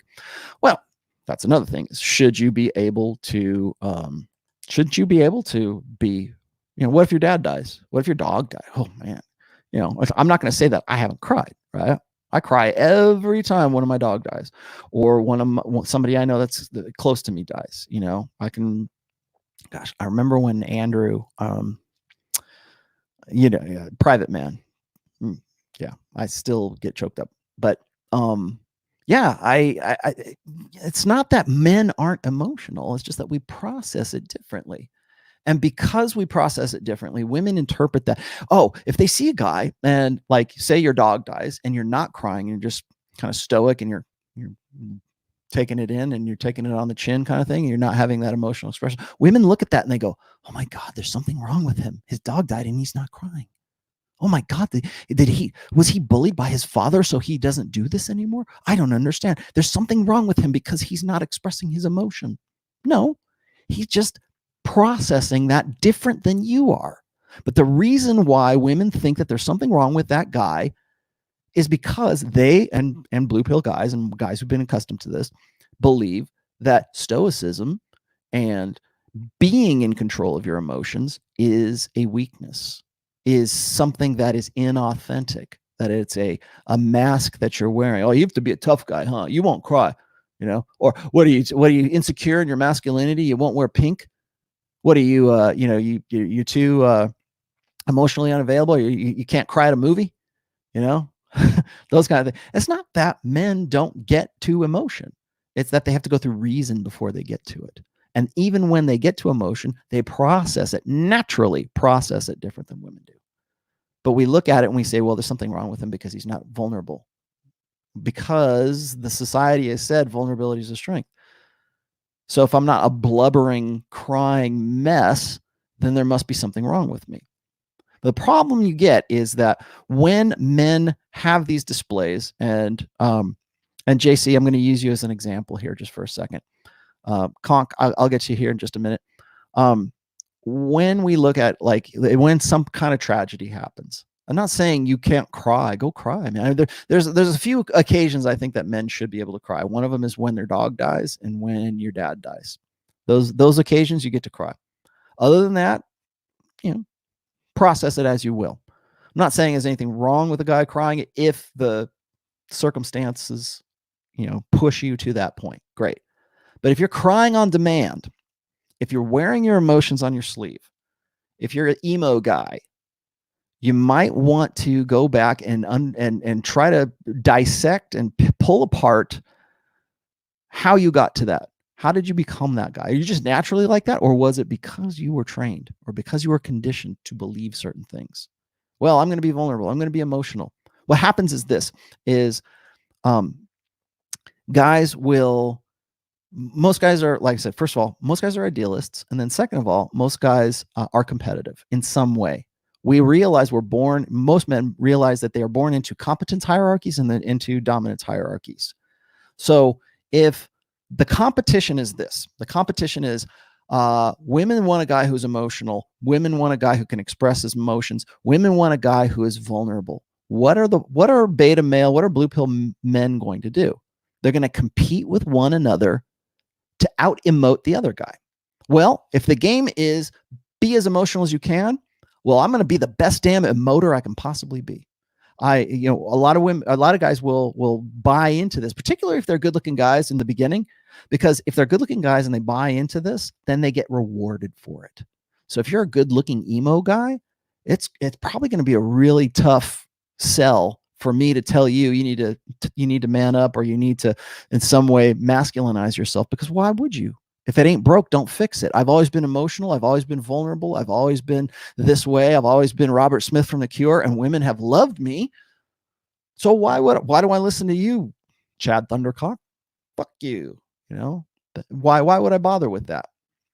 Well, it's going to be harder for you to pick apart. But if you want to understand why vulnerability is not a strength, then you're going to have to pick apart how you came to the idea that vulnerability is a strength, and why you were rewarded for it. Were you rewarded for it because you were vulnerable, or were you rewarded for it because you're good looking and you had talent and you had some other things that were going for you as well? The guys will ask me all the time. They'll say, how can women be into emo guys or goth guys? Or how come, my friend's a musician, or he's an artist. He's like this tortured soul artist. And really that's his game, and it's what works for him. But why do women want to get into that? Why do they want to go along with that guy? Well, probably, that's what their thing is. That's what they get off on. They say, well, how he's not masculine at all. How could she be with that guy? Well, depends on where her head is at. Most women are not looking for another woman to get with. Sometimes lower SMV women will want to get with higher SMV guys. And if their thing is, I only date, heroin addicted musicians, then that's what they're going to get into and become more codependent. I don't think it's a natural disposition for women to want to get with guys who are overly emotional, because what happens is when a guy is that way, it is a sign of incompetency. He doesn't know what to do in a particular situation, so he freaks out, so he cries, so he loses his shit, so he gets irrationally angry at things. Sometimes that can manifest. Remember, anger is an emotion as well.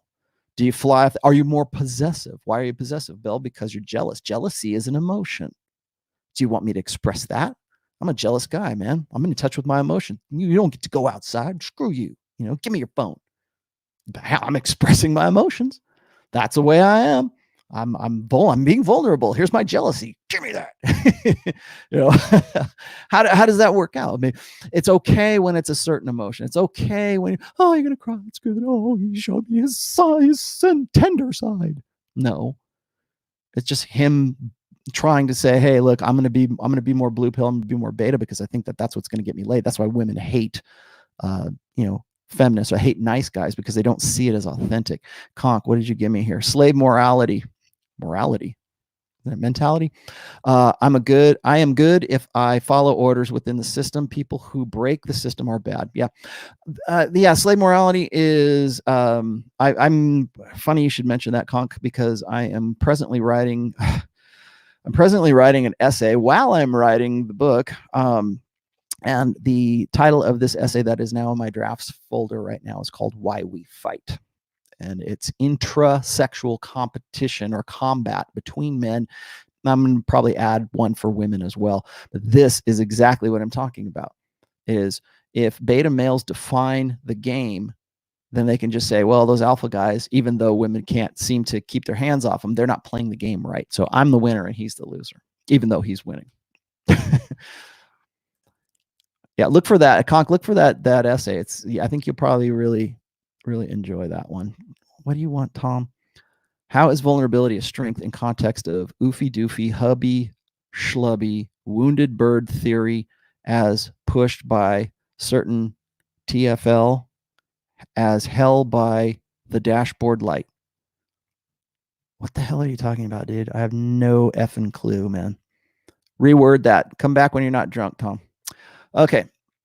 So getting back to what I was saying here. Oh, wait, and I got this one from you. The key to process these emotions alone is to process these emotions alone. I'm glad good. Okay, this is where I was going. because you will get sad and mad and fearful. I have this one joke, and if you saw my lead in to today's show, there was a meme where there's a guy and a woman, and the guy or the woman says, "Oh, you need to be more in touch with your emotions. You need to express yourself, blah blah blah." And the guy is like, "Okay, fine. I'm worried about I'm balding. I've got this funny lump on my nuts. I'm worried about my job, blah blah blah." And in the last frame, she's gone. And really, that's what happens, because what happens is when men are when they believe in the lie that they should be vulnerable, that they should be expressive of that vulnerability in some way, what that does is it signals incompetency. What else do you got here? Seek music. Please read the next point in your hillbilly voice. Why do you guys like my nah, I gotta get I have to be motivated to go sled neck. Sled neck Rollo only comes out at strategic points. He only comes out when it's worth it. What do you got here? Yeah. Oh, here we go. Mosi says, as a child, I learned from my wrestling coach, as a man, you should be able to take it all in control, your emotions. That is part of being a man. Yes, it is. And let me explain why that is. When you are, when we talk about raising boys as opposed to raising girls, I think there's a stupid idea that because we still believe in the blank slate, because we still believe that boys and girls, men and women, are essentially the same thing, that one size fits all with respect to education. And I think that's a really bad place to start when it comes to raising kids. Boys need to be raised to understand conventional masculinity. I'm not saying they need to get knocked around the head or taught to be little gangsters or anything like that. I'm just saying that they need to understand conventional positive masculinity, and not in the terms of like, oh, you need to be more in touch with your emotional side. I will tell you this, is I have looked at some of these groups, some of these videos. There's one called We Are Man Enough. And it's these guys who go up on stage and they start talking about how they don't understand masculinity and how they're rejecting this conventional, what I mean by old lies. They're rejecting this idea that they have some sort of expectation, or that they were brought up with some sort of expectation of conventional masculinity.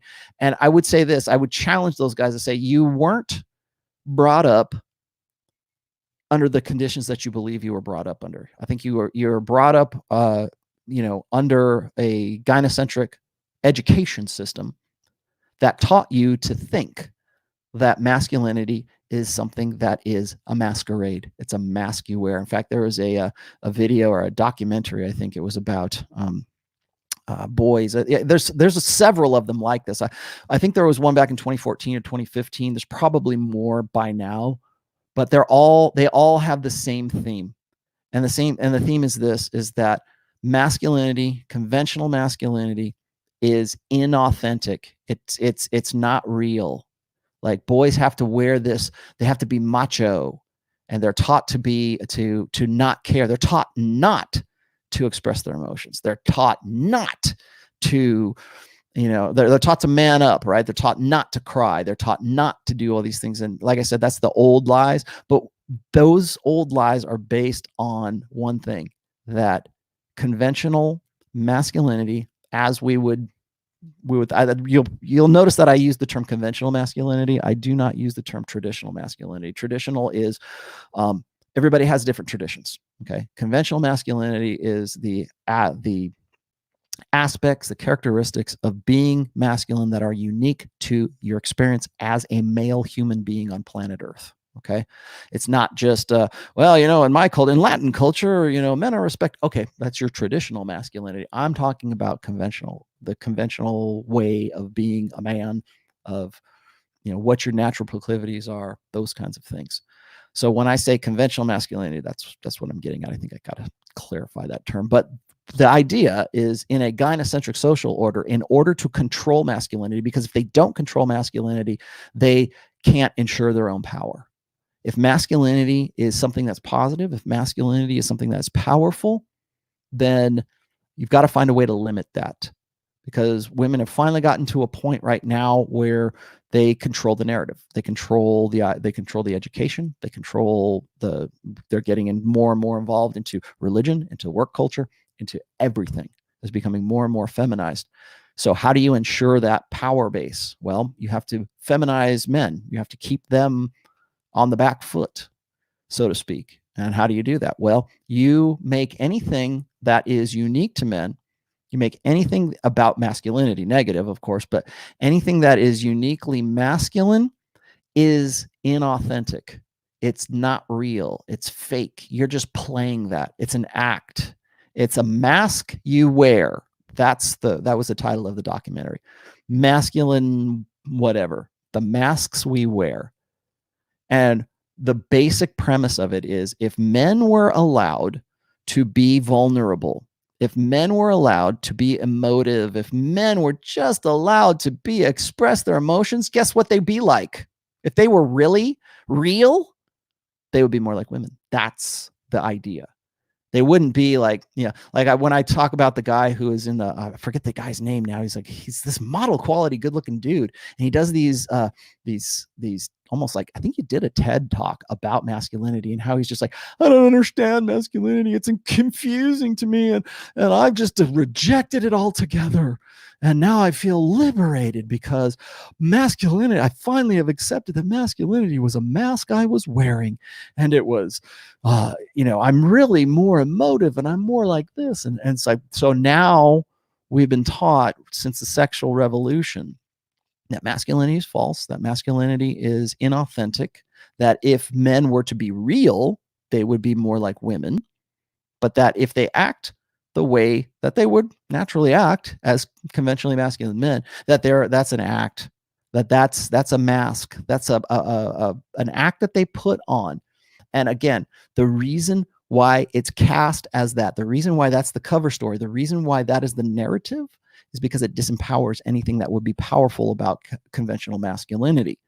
If masculinity is inauthentic, the only thing that can be authentic is the feminine, is be emotional, is instinct, emotion, and reason instead of instinct, reason, and emotion. That's fake. That's an act you're wearing. You're being macho. You're just like one of those disco kings in the 70s, man. You can go put on a gold necklace and boy, that's almost homosexual, right? Like I don't want that. If you are into, notice that today, if you in any way express yourself as a man, conventionally masculine, if you express yourself even sexually as a guy, it's either perversion or it's homosexual. It's never a symbol of power unless it's Jason Momoa, Chris Hemsworth, Chris Evans, whoever, unless it's somebody who is idealized as a alpha male. That guy, Jason Momoa, he's not gay. No, not at all. He can express himself. That's fine. It's okay for the alpha male, the guy who embodies the physical characteristics, the ideal for of male beauty for women.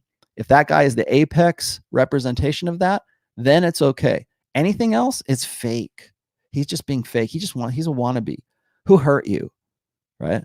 That's the first thing that you'll notice, that when women attack men, the first thing they attack is their genitals. And they do that whether it's like kicking them in the nuts or it's you've got a little dick. Those are the same. That's the same attack. I wrote a post called Selective Breeding. In the first part of it, I analyzed why is it okay for a beta male to be kicked in the balls. I made the observation that in I think it was no, it wasn't Guardians of the Galaxy. It was the Avengers. And you remember that part where Gamora, she's back to life, right? Because he went forward in time or whatever, and now she's alive in this time stream, and she has never met Star-Lord, Chris Pratt's character, and then he tries to make a move on her, but he's the happy-go-lucky kind of schlub. I mean, compared to all the rest of the superheroes, he's the beta. And what does she do? She knees him in the nuts. She kicks him in the nuts, and everybody breaks into uproarious laughter. Why is that okay? What if a guy had done that? What if he kicked Gamora in the cooch? What would happen then? We were, oh my God, I can't believe that. But it's okay if it's a beta male guy. It will never happen to an alpha. It would never happen to superheroes like Jason Momoa or, Chris Hemsworth, Thor. It would never happen to Thor, God forbid. But it's okay to do that to a beta male. Why? Well, because he's a beta male. He's a beta male that's posturing as an alpha. So when men are manspreading, I'm sure you guys have probably seen this. There was that, I don't think it was not a protest, but there was it was staged, by the way, I understand, but there was a woman who was in Russia and she was pouring what was supposed to be water and bleach on men's crotches for manspreading on the subway trains. And I have no idea where in Russia there are subway trains, but there you have it. And my question was this, is like, if it was about space, if it was just, as women will say, if it was just about men taking up too much space, why not simply close their legs? Why not flick them, right? Why not punch them in, hey, close your leg. Why not just tell them, right? No, the first impulse, the reflexive impulse, is to pour bleach onto their crotches to attack the genitals. And when you are online and you make an observation, the first thing they'll say is, you're an incel. You make an unflattering, an observation about some unflattering part of women's nature. Women, the first thing out of women's mouth is, I bet you have a little dick. I bet you are an incel. I bet you've never touched a woman. It's always an attack on his sexual prowess. Why? Why not? Oh, you're an idiot. Why? Oh, why not just simply, counter them with anything else? But it's always an attack on the genitals. Well, because that is how women attack men, because it's always on a sexual nature. It's always about, like, because that's supposed to be your act, right? You're acting as if you are an alpha male, and clearly you're not. So I'm going to pour bleach on your crotch, or I'm going to question your manhood or your insecurities and things. So anyways, getting back to what I was saying about, where is this? I think this talk. Oh, here we go. I think that Chase says, I think this talk that men need to be more vulnerable is semi-synonymous with the overemphasis on tolerance. What are your thoughts? I think it's part of it. I think the idea of inclusion and all that other kind of stuff, I think the tolerance side really comes more from women's need for collectivism. When women were in our ancestral past, women were far more collectivist than men were.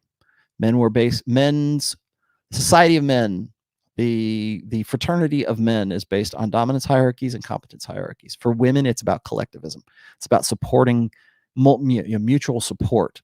And so when you build a political system around that, when you build any kind of tribal dynamic and it's based on women, you will almost always see it built around collectivism, about everybody gets equal.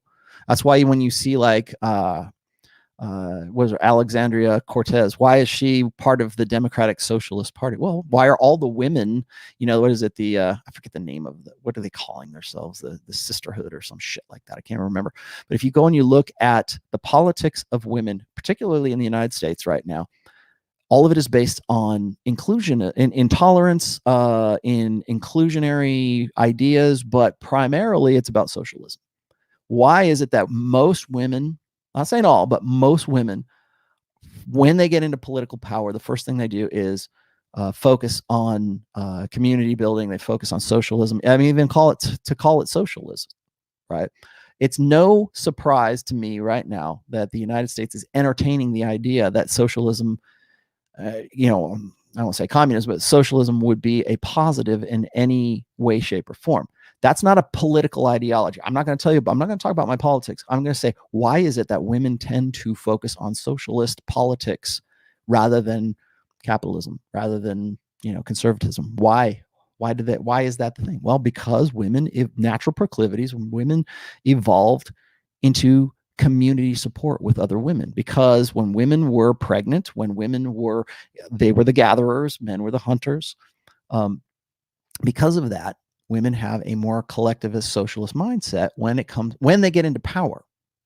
So the same thing happens in American work culture as well.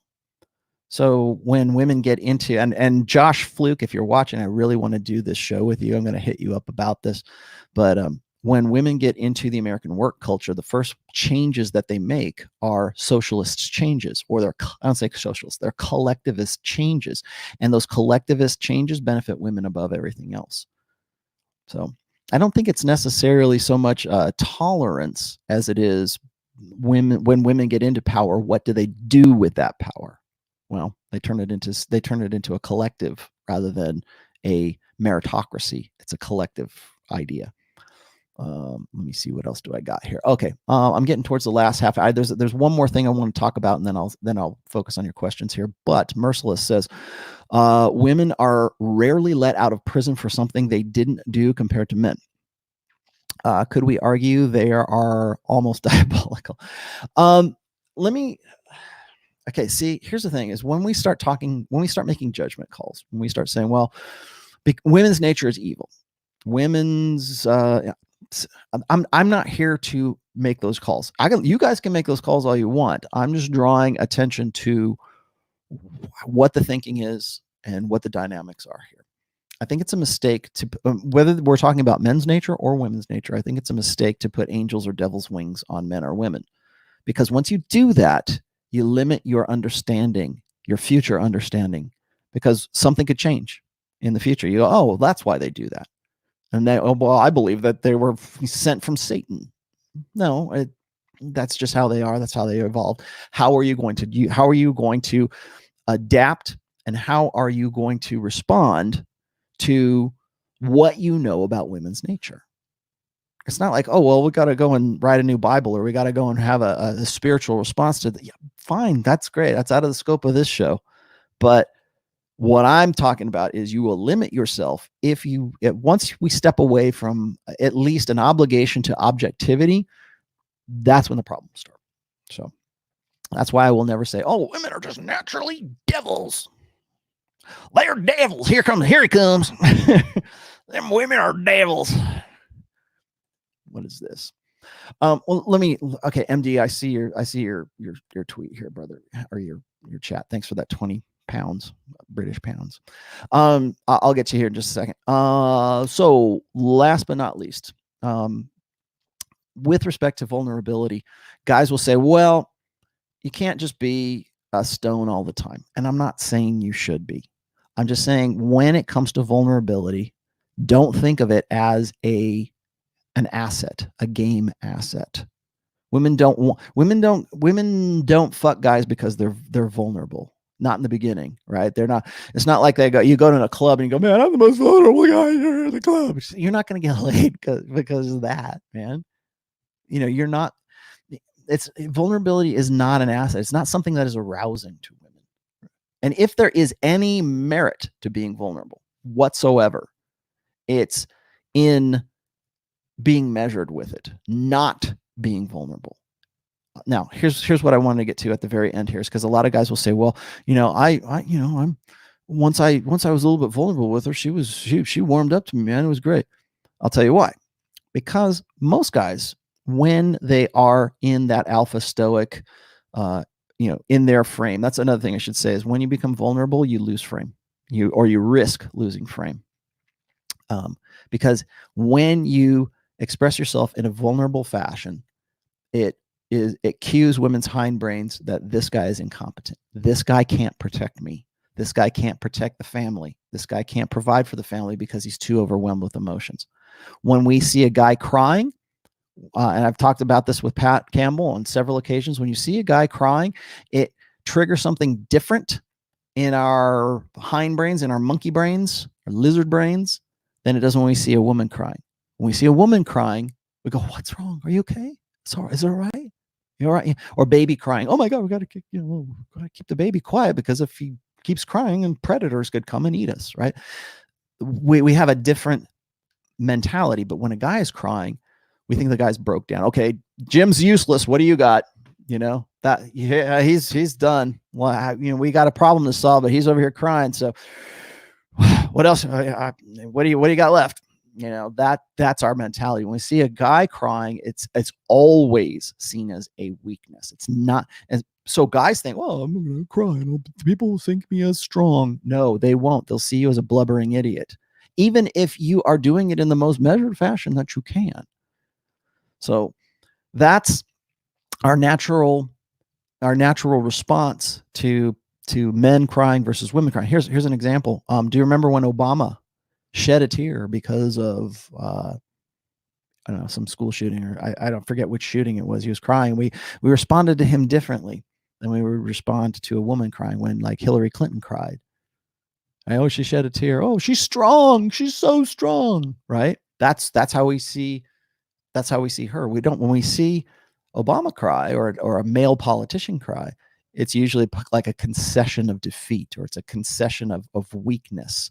And so what was the popular outcry, the popular opinion, I guess, of when Obama had cried was that he was a weak male, that he was at a point where he didn't know what to do. He was incompetent. He had nothing left. He had no more. When we look at men as being natural problem solvers. We're idealists, of course, but we need a purpose. You want to know why guys are, so distraught and rudderless today, is because they don't have purpose. But when we have a purpose and we're incompetent and we have no way to solve a problem, and we choose to cry about it, then that is at least a tacit behavioral admission of weakness, not strength.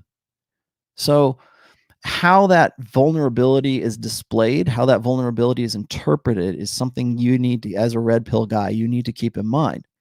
Now, the last thing I'm going to say is this, is when your personality is predominantly alpha, when you're predominantly stoic, when you're predominantly in control, you have your emotions under control, whether that's through you learning to do that or you being just simply that's how you are, right? Because men are not, they process emotions differently than women. Women, if you're watching this, get that through your fucking heads, okay? Because men are not going to emote and process emotions the same way you are, and there's nothing wrong with that at all. So when a guy who is stoic and alpha and his predominant personality characteristics are to be that way, to not be an emotional wreck and to not allow emotions to dominate his decisioning and his reasonable mind, when he does show some kind of weakness, then yes, then women go, oh, he's opening up to me. He's finally showing me his sensitive side. And they love that. They eat that shit up. They only eat that shit up if your predominant personality traits are alpha, masculine, dominant, confident, competent. That's the only time vulnerability, being a little bit vulnerable, and you've got to be in a relationship already. You cannot just simply be, you're not going to be Mr. Beta, blue pill, vulnerable guy and think that is going to in any way benefit you, because women will tell you this. A guy told me this the other day. He told me, I was reading this, and the guy said that he was in a conversation with his best friend and his fiance, and they were in a social gathering or something like that. And at some point during the conversation, she said, "You're just like, it's like you're the girl in this relationship." That's what she said to him. And so he was asking me, what do I think about that? And I go, I think that relationship is doomed, because she's already figured that out. She's already overtly communicating that. Now, the guy was being compared to being the woman in the relationship because he was emotional, because he was vulnerable, because he thought that was the way to her heart. She'll be endeared to me if I'm just more vulnerable. No. Because even women who believe that, because there'll be women that will say, well, I want a vulnerable man, it'll be great, until they actually get that guy and he lives that way and he can't solve problems. And you know who she goes and bangs? She goes and bangs the guy who can solve the problems. She bangs the guy who knows how to fix a flat tire, not cry over the flat tire, not go, oh, I'm so emotionally distraught, nobody ever taught me how to fix a flat tire. And then a mechanic comes up, fixes it. He doesn't have to do anything, but because he comes in there and he's competent, he outshines the guy who is more vulnerable. So the last thing I was going to say is that guys when you are more alpha, when you are more in control, when you're more confident, and that is your predominant, that's what your wife, your girlfriend, whoever one of your plates, whoever looks at you and says, well, he's in control, he's like that, he's a tough guy, whatever, they know that they would describe you as stereotypically alpha, and then your mom dies, then your dog dies, then you're moved to emotion because you watched Saving Private Ryan and you get to the end of it, right? Then showing that little bit of vulnerability, that little bit of emotion is endearing. And that's what beta men think that they should gross out on, that's the way to do it. That Chad Thundercock cried at the end of Saving Private Ryan. I guess if I was to do that all the time, women would love me and I could have a 4-way because I'm more vulnerable. No, you have to be more that, because it's a treat. It's the Beauty and the Beast thing, right? He's the Beast, but the Beast shows just one little bit of vulnerability to Belle. Oh, I'm the only one that's special enough to bring it out of the Beast. That's where that comes from. So can vulnerability be a game asset? Yes, but only if you are predominantly alpha. That's what I was going to say. Okay, let's move on. MD says, I feel like within this culture, I'm going to do supers from here on out.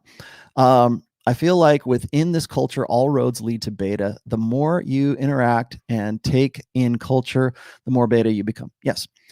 Is this culture worth it for men? Now, remember, try not to conflate beta with blue pill. Blue pill conditioning, yes. Beta, we can go back and forth with that. Is this culture worth it for men? Do you think men might be better off trying different cultures?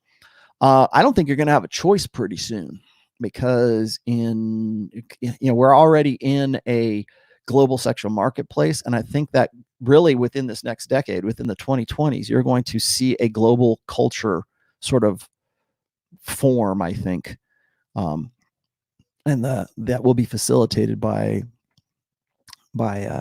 social media, be facilitated by doing what I'm doing right now, right? But here's the thing. The reason why you think that is because we are exporting this all around the world.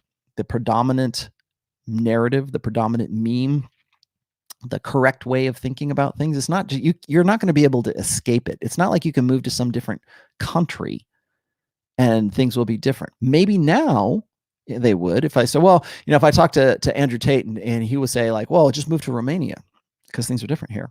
Culture is different. I mean, it is now. By 2030, will it be? That was one of the complaints that Roosh had, was that Poland was pussy paradise when he was there in 2013, 2014. He went back in 2016, 2017, and the whole place had changed, and he couldn't get laid anymore. And the girls that he thought were like the apex of women, feminine, beautiful, reverent, for lack of a better term, all of them are gone.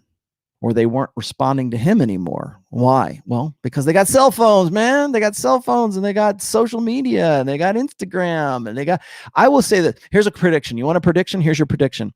I think that within the next 10 years, from 2020 to 2030, there will be some technological advance that will accelerate this, whether it's a video conferencing, I don't know, whatever. There'll be a platform, there'll be something, and it won't be Google, it will be, or YouTube, it will be something, they might initiate it, but there'll be some new technology, there'll be some new, and people say, oh yeah, it's crypto. Okay, whatever. There's going to be some new innovation that will accelerate exactly what you're talking about right now. It will accelerate the global sexual marketplace.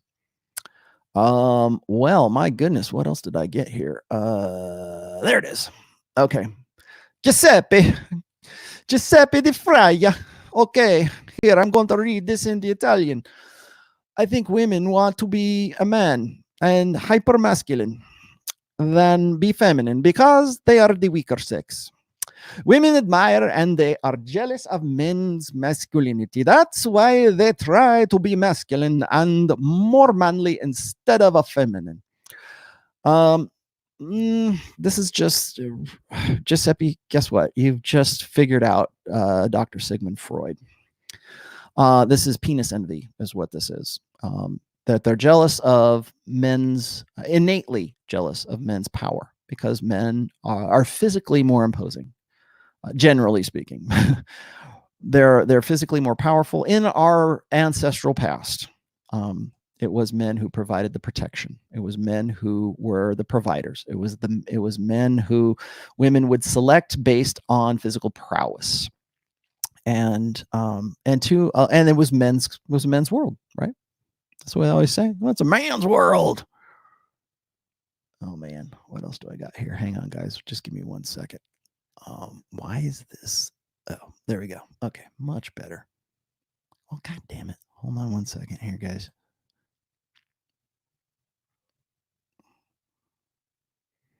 Now, how did I get out of focus here?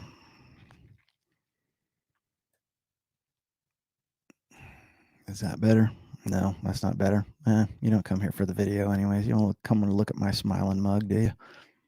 Ah, okay, that'll work. What if I do this? Is that better? Ha. Okay, it's the autofocus. What if I did this? Will that work? Much better. Okay, let's try that. Sorry, guys. Technical difficulties. So Giuseppe, here's what you what you're getting onto is like Freud figured this out, sort of, I guess, by connecting dots. He didn't, like Freud. And by the way, if you think that Carl Jung is in some way attached to this idea that vulnerability is strength, you're not too far from the mark. I tried to avoid that today because a lot of people look at Freud as if he's like, Jesus Christ. God damn it, come back on again. There we go. So, when I talk about masculine and feminine sides, be more vulnerable, be this, whether it's a bastardization of Jung, whether it's feminists reading it wrong, the fact of the matter remains is that there's this idea, I think this old order thinking, old order idea that because men and women are the same, that therefore, if men and women are the same in a gynocentric social order, then women will always be the primary in that social order. Do you understand what I'm saying? Like if men and women are equal, and we're just the same physically, mentally, whatever, the plumbing's different and that's it. Women are always going to prioritize, are going to be our priority as damn, man. Okay. Maybe if I scoot up a little bit, maybe that'll work. How's that? But what you're talking about is penis envy, and penis envy is, or I shouldn't say like that's what Freud called it, was penis envy, but it's really more about power envy. Men have historically, evolutionarily been the more powerful sex. Women the more weaker sex, because they had to be, by necessity. They had to be the ones who could gestate a child with a big head and pass that big head through a very small aperture, a very small uterus, right? Vagina, hips. That's why hips were a thing. That's why hips are a sign of erotic interest in men, because that means, hey, she's got childbearing hips. And so as a result of that, women are relegated, I'm sorry, ladies, to being the weaker sex. You say, well, they can build muscle and be just as strong and be just as, rare examples, yes, but by and large, women are weaker than men. And as a result, women have found ways, and this is where I would part ways with Freud, there's always going to be a power struggle between men and women. Because for a very long time, we've lived in a patriarchal society, and there's nothing wrong in admitting that we have been. And it's for better or worse. In some cases, it's been for the better. In some cases, it's been for the worse, for women anyways. The women have found ways to work around that. If you've ever read The Art of Seduction by Robert Greene, in the introduction to that book, it's really, if you only read one chapter in that book, read the introduction, because it explains how women have become the power behind the throne. They're good at power brokering, and because they've needed to be. Why is women's communication style covert and nuanced and all about sub communications? Because men didn't get it. Women figured out a long time ago that men don't communicate as women do. And so when women come in and it's almost like a secret language. It's not really a secret language, but it's this understanding from a facial gesture, body posture, subcommunications, vocal intonation, vocal inflections, those things. Women pick up more information from a conversation and an interaction than men do, because men are all about the content. Women are about the context. And that's how they understand things. So what women have been forced to do, because women, and I agree with you in a sense here, and this is Freud and penis envy. It's power envy. So what do women do? Well, we need to because women can't win men's game. And if patriarchy is men's game or men's space, what they have to do is they have to infiltrate men's space and assimilate it and change it into something into a game that they can win.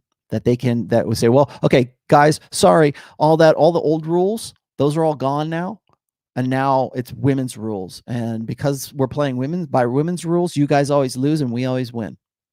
Oh, do you want to play that game? A beta male's, yeah, I want to play that game. So we do on a global scale, and we always lose. Yeah, you're 100% right. Thanks, Giuseppe. That was cool. That was actually a good question, man. I mean to try not to mock you. Carl Bennington, male anger as a weakness. You talk outbursts of feral alpha and man losing his cool. Could that revive a woman's failing interest because she violated a boundary? Yes, absolutely. So let's talk a little bit about anger. I could probably do an entire show on anger. Men, because we have testosterone, we tend to default to anger as an emotion before anything else. That's just how we are. Deal. Okay. When there's a concept called male anger bias. And what that is women in our ancestral past naturally erred on the side of interpreting a man as being angry and hostile rather than beneficial and welcoming. Okay. So why is that? Well, because if a woman didn't err on understanding a man's intentions or his behavior or his words or whatever, if she didn't err on the side of caution, like, oh, he's pissed, men are always angry. That's why you get this today. Like, so that's what when women say, well, the red pill's all about anger, anger, anger. No, it's because you're interpreting what I'm talking about or what men are talking about as being angry, because that's part of women's innate evolved anger bias, meaning that whatever a guy says, it must be about anger first. Let me listen a little bit longer and see if it's not. But if I'm going off my instinct right now, it's the guy's angry. Whether I can be talking about anything. But if I'm one of the things that I get all the time is women will say, if you just changed your tone, women would want to listen to you. Women would be open to your message. Bullshit. No, they wouldn't. It's not my tone. It's what I'm saying. But my tone, the reason they interpret it as my tone is because of male anger bias. So if I raise my voice like this and I'm being very, inflective, if I'm being very direct, they think that I'm going to be angry at them or think I'm going to go and throttle them, No, that's not what I'm going to do. I'm just emphasizing a point. Women like to say, well, men always think that girls are bitchy, or they'll make a big deal out of like resting bitch face, or they'll make a big deal out of like, if a guy says a woman is bossy, well, it's not okay for a woman to be angry. No, because that's what men do. Men are bossy. Men are angry, not like by default. God damn it! Men tend to be more. I'm going to change this thing out. I got this new webcam that I think I'm going to actually have to give it a shot to. I'm on the Brio right now. I'm not happy with it. But women tend to default to believing that a man is more angry than he actually is. So is male anger a weakness? No, it's not. It just depends on how it's expressed. I've read there, especially in today's age, I've read that women tend to interpret their own anger as transformative. They think that it's empowering to be angry as a woman, because women are never angry, right? No, they are. It's just that we when we think of anger, if you say the word anger, who comes to your mind first, a man or a woman? mostly probably a man, because we associate anger with maleness. So what did you say here? Okay. And then the other thing you were saying is, well, what about an outburst of alpha? Well, there's a difference between that too. Like I've said, flashes of alpha is probably the essay that you're referring to right now. And flashes of alpha is a essay that I wrote a while ago where I was analyzing the. If I move back, how about if I move back a little bit? There we go. I was analyzing the idea that when guys are predominantly beta, and I think this is probably why you brought this up, when guys are predominantly beta, predominantly blue pill, predominantly emotional, that when they show anger or when they have that flash of alpha, that it can either make or break them. Because if a guy suddenly gets so pissed that he sticks up for himself, women might interpret that and say, oh, cool, he's finally out. Oh, he's kind of hot. I want to get with him. Now it kind of changed her mind about you because you're not going to be a doormat. Or it could be interpreted as you being pissy and being pedantic and being a spoiled child, like you're sulky or you're whatever. So anger can be interpreted in two different ways if a guy is predominantly beta. I think that's where you're going with this. But yeah, that's not to say, well, like, because a lot of guys will say, well, I lost frame, Rollo. Should I get pissed and should I do? No, I mean, the thing is like, if you want to change your relationship, if you're in a relationship right now, and you're in a sexless relationship, and you want to do something about it, and you want to in some way inspire lust in your wife or whatever, you can't do it overnight. I mean, you can start going to the gym, and you build up, and you can like sort of imply that something's bugging you, or you can sort of alpha up a little bit. But if you do it all at once, God forbid, don't show your wife my book. Hey, I'm reading this, bitch, and things are going to change around here. No, don't don't do that. You need to, like, real change happens progressively, incrementally. It doesn't happen overnight, and women know this too, right? Because women understand communication better than you do. So if tomorrow you go, well, I'm going to be a different person. I'm going to wake up in the morning. I'm going to act alpha tomorrow morning. It's not going to be believable. You can't just like up and just change yourself overnight, but you can do things incrementally that triggers her imagination. So if you get, like, say you usually get up at a certain time, you get your breakfast, you go, you eat like crap, you go to work, you do your 9 hours, you come back and you go, play video games or have a beer or whatever. If suddenly you change your routine and say, you know what, I'm going to get up at 5 tomorrow, I'm going to go to the gym, and you get to the gym and you do that, and you're gone before she even wakes up, and you shower at the gym, and you go to work and you come back, that's a message to a woman's hindbrain. Says there's something going on with Rick. He's acting strangely. He's doing something out of the ordinary. Now, it's not like she even cognitively thinks that to herself in the beginning. It's just something that her hindbrain picks up on, and her peripheral awareness is aware of you going and changing something in your routine. That can be seen as authentic. So if you're going to do a change, if you're going to change yourself, you want to man up, if you're going to try to do something different, don't lose your cool. Don't have some feral outburst of alpha. You need to change yourself incrementally, because otherwise it's not believable. There you go. There's your $4.99 advice. Your $100 advice for $4.99. What else do we got here? Do I have anything else, Sammy? Because I'm about ready. I hope you guys like this one. I've been meaning to do the vulnerability talk for a while now. I missed TB88. Sorry, brother. I'll read it here because I can't put it up.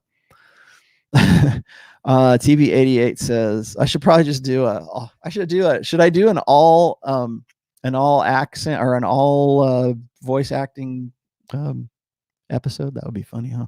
TB88 says, think women are attracted to vulnerable alpha because they seem more accessible. I should read it in like broken English. How about if I do that? Like some guys, let me read it. Think women are attracted to vulnerable alpha because they seem more accessible. No.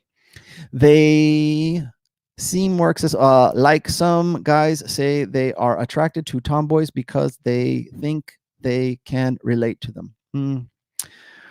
That's the idea. Again, what I was saying in the very beginning of this show is that's part of the game. The game is if I act I'm a beta male. I'm a blue pill beta male. There's your soundbite. Now you can do deep fakes. Oh, Rollo said he was blue pill beta male.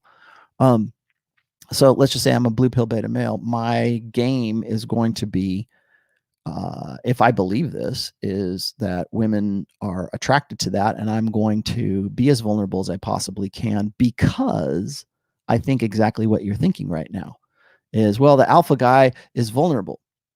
You have to be alpha before you be vulnerable. Before that can work for you, you actually have to have some precedent of what your basic predominant characteristics are about. That's why. So bear in mind. Keep that in mind. But did I miss Tom Bombadils? I didn't miss Tom. Did I miss Sam? I'm looking at the chat here. God, I am definitely changing this thing. Okay, Tom, you said, how is vulnerability a strength in context with oofy doofy hubby dubby? I again, please rephrase that. I have no effing idea what your drunk ass is saying right there. You might have to put one of these guys up. Okay, Sterling said displays of vulnerability work when the plates being spun are 5 or less, in my experience. That could be possible. Now, Sterling, as far I meant to get to yours too. What you're saying is that, like, if there is a ratio imbalance between sexual market value of the guy and the woman, well, that's going to be true no matter what. Okay, so if you've got a woman and she's a 5 and you are, let's just say figuratively, you're a 7. Okay, so there's maybe a 2-step difference between you and the chick. That woman is far more motivated to stick with you because assuming she recognizes you as being a 7, she's far more motivated to stick it out with you and to play along with you than if you were with a 6 or a 7 yourself.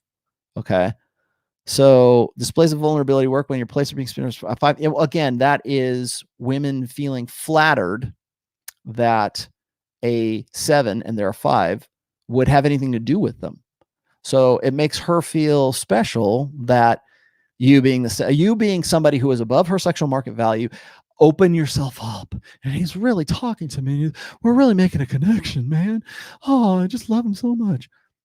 That's primarily, I want to say motivated. That's incentivized by the fact that her hindbrain knows that she's a 5 and you are a 7, and that any kind of vulnerability means that there's a possibility of permanence. There's a possibility that she's going to be able to stick with you. I have a post, and it's called SMV ratios. I probably should do a full show on SMV ratios, because women who are below you by 1 or 2 points are far more motivated to tolerate things differently. Like this is the Andrew Tate paradox, right? So if you're a 9, if you're a guy and you're a verifiable 9.5, then you're dating a woman who is a 7 or an 8, and she recognizes that, you can get away with damn near anything. Like I said before, an alpha, and I'm sorry, this is not me. This is Pook. Pook said once that men or women would rather share a successful alpha than be saddled with a faithful beta. That's how, and the reason why that is the truth is because it's only true in a SMV imbalance. So if the guy is recognizably acknowledged as being above that woman, however she acknowledges it, perceptually or in real life, if that guy is above her 1 or 2 steps, that's going to be a different arrangement. Go look at that. I'll put it in the description. God damn it. Now I got a ton of other things to put in the description. So go check that out. Glenn Lawrence says, I hold a degree in Christian relations. Okay, Glenn, email me, man. We'll talk it out. I already talked to Sam. I already talked to Conk. Where I think I already covered that one. He says, I'm good. If I am good, this is a slave morality. We talked about that one already. Okay, so I'm going to end it. guys, thank you for watching today. Hopefully you have a better understanding what vulnerability is. The one thing I don't think I really covered was how a lot of guys like to redefine vulnerability as whatever they think is a strength. The problem, if you take anything away from today, it's this is a problem with vulnerability. When we talk about it, is vulnerability is an ambiguous definition. So whatever guys think, because most guys don't want to abandon that as a strength or as a form of their game.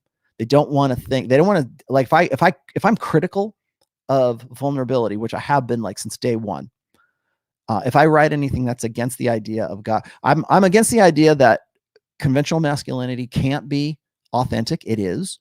I think that the idea that, you know, that masculinity is a mask or is in some way, you know, wrong, is in some way inauthentic, then I think that that's false. That's simply a power grab from a gynocentric social order.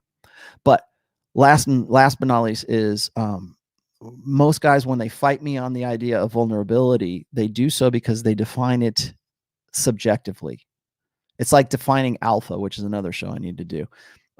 Like alpha is whatever best describes them. Vulnerability is whatever best describes them and whatever they think is working for them. So if you've watched this show and you think that vulnerability is a strength, I want you to put it in the comments and tell me why you believe that. But I will say this is that you need to go back and you need to understand, or you need to sort of pull the thread apart and sort of understand and review how you came to that conclusion. What were the events that brought you to the idea that being vulnerable was going to endear you to women?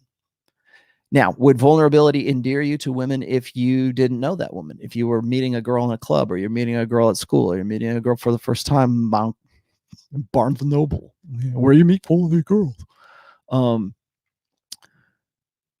If you're vulnerable right then and there, she's gonna go, oh, you're vulnerable. Yes, here, let's go have coffee.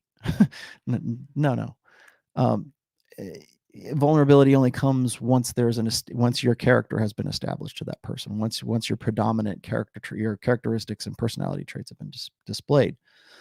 Why is that? Why, if it is even valuable at all? So these are some things to think about. I like to leave you guys with something to sort of mull over. If you like this, please tell me. If you didn't, please tell me.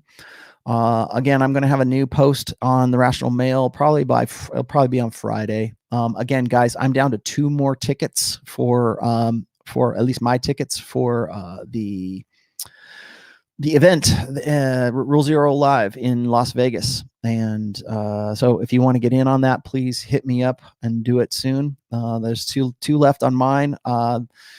It's going to depend on whether Ryan can sell more, whether I get any or John gets any, but we're only got 100 total. So I think we've sold over half right now, and it's only been 1 week. So not even 1 week. Gosh, we're not even to Saturday yet. It hasn't been half a week. So if you want to go, if you want to talk about this, you want to tell me I'm full of shit right to my face, come on down. Come down to Las Vegas. Las Vegas is fun. Viva Las. You don't want to hear the Elvis. You don't want to hear Elvis. Someday you'll hear Elvis. Maybe I'll tell you what. You come to Vegas, I'll do Elvis for you. You guys didn't even know I did that. So hit the subscribers button. If you want notices, please do. I do this twice a week. I do one on Wednesdays, and I do my Rational Mail 101 on Sundays. I am hosting Rule Zero this Saturday, 11:30 a.m. Eastern. We haven't discussed the topic just yet, but check MySpace, check my my social media accounts. Check my site. I'll let you guys know what the topic's going to be, but I will be hosting Rule Zero on Saturday morning at 11:30 Eastern. Again, both my shows, I've decided that I'm going to do this show at 1:30 on Wednesdays. It seems like this is a popular time for Wednesdays. So that'll be 4:30 Eastern on Wednesdays and 4:30 Eastern on Sundays. Sundays is usually the 101 program. Sometimes I'll have guests. Sometimes it's just me solo, but that's sort of like the remedial program. And that's it. Working on the book. Book is I'm kind of pushing the book back a little bit, only because I want it to coincide with the I want the launch to coincide with Vegas now. So I might have it out like in the beginning of April, and then we'll talk about it then. But anyways, hope you guys like this. Let me know what's going on with you, and we will talk to you guys later. Bye, guys.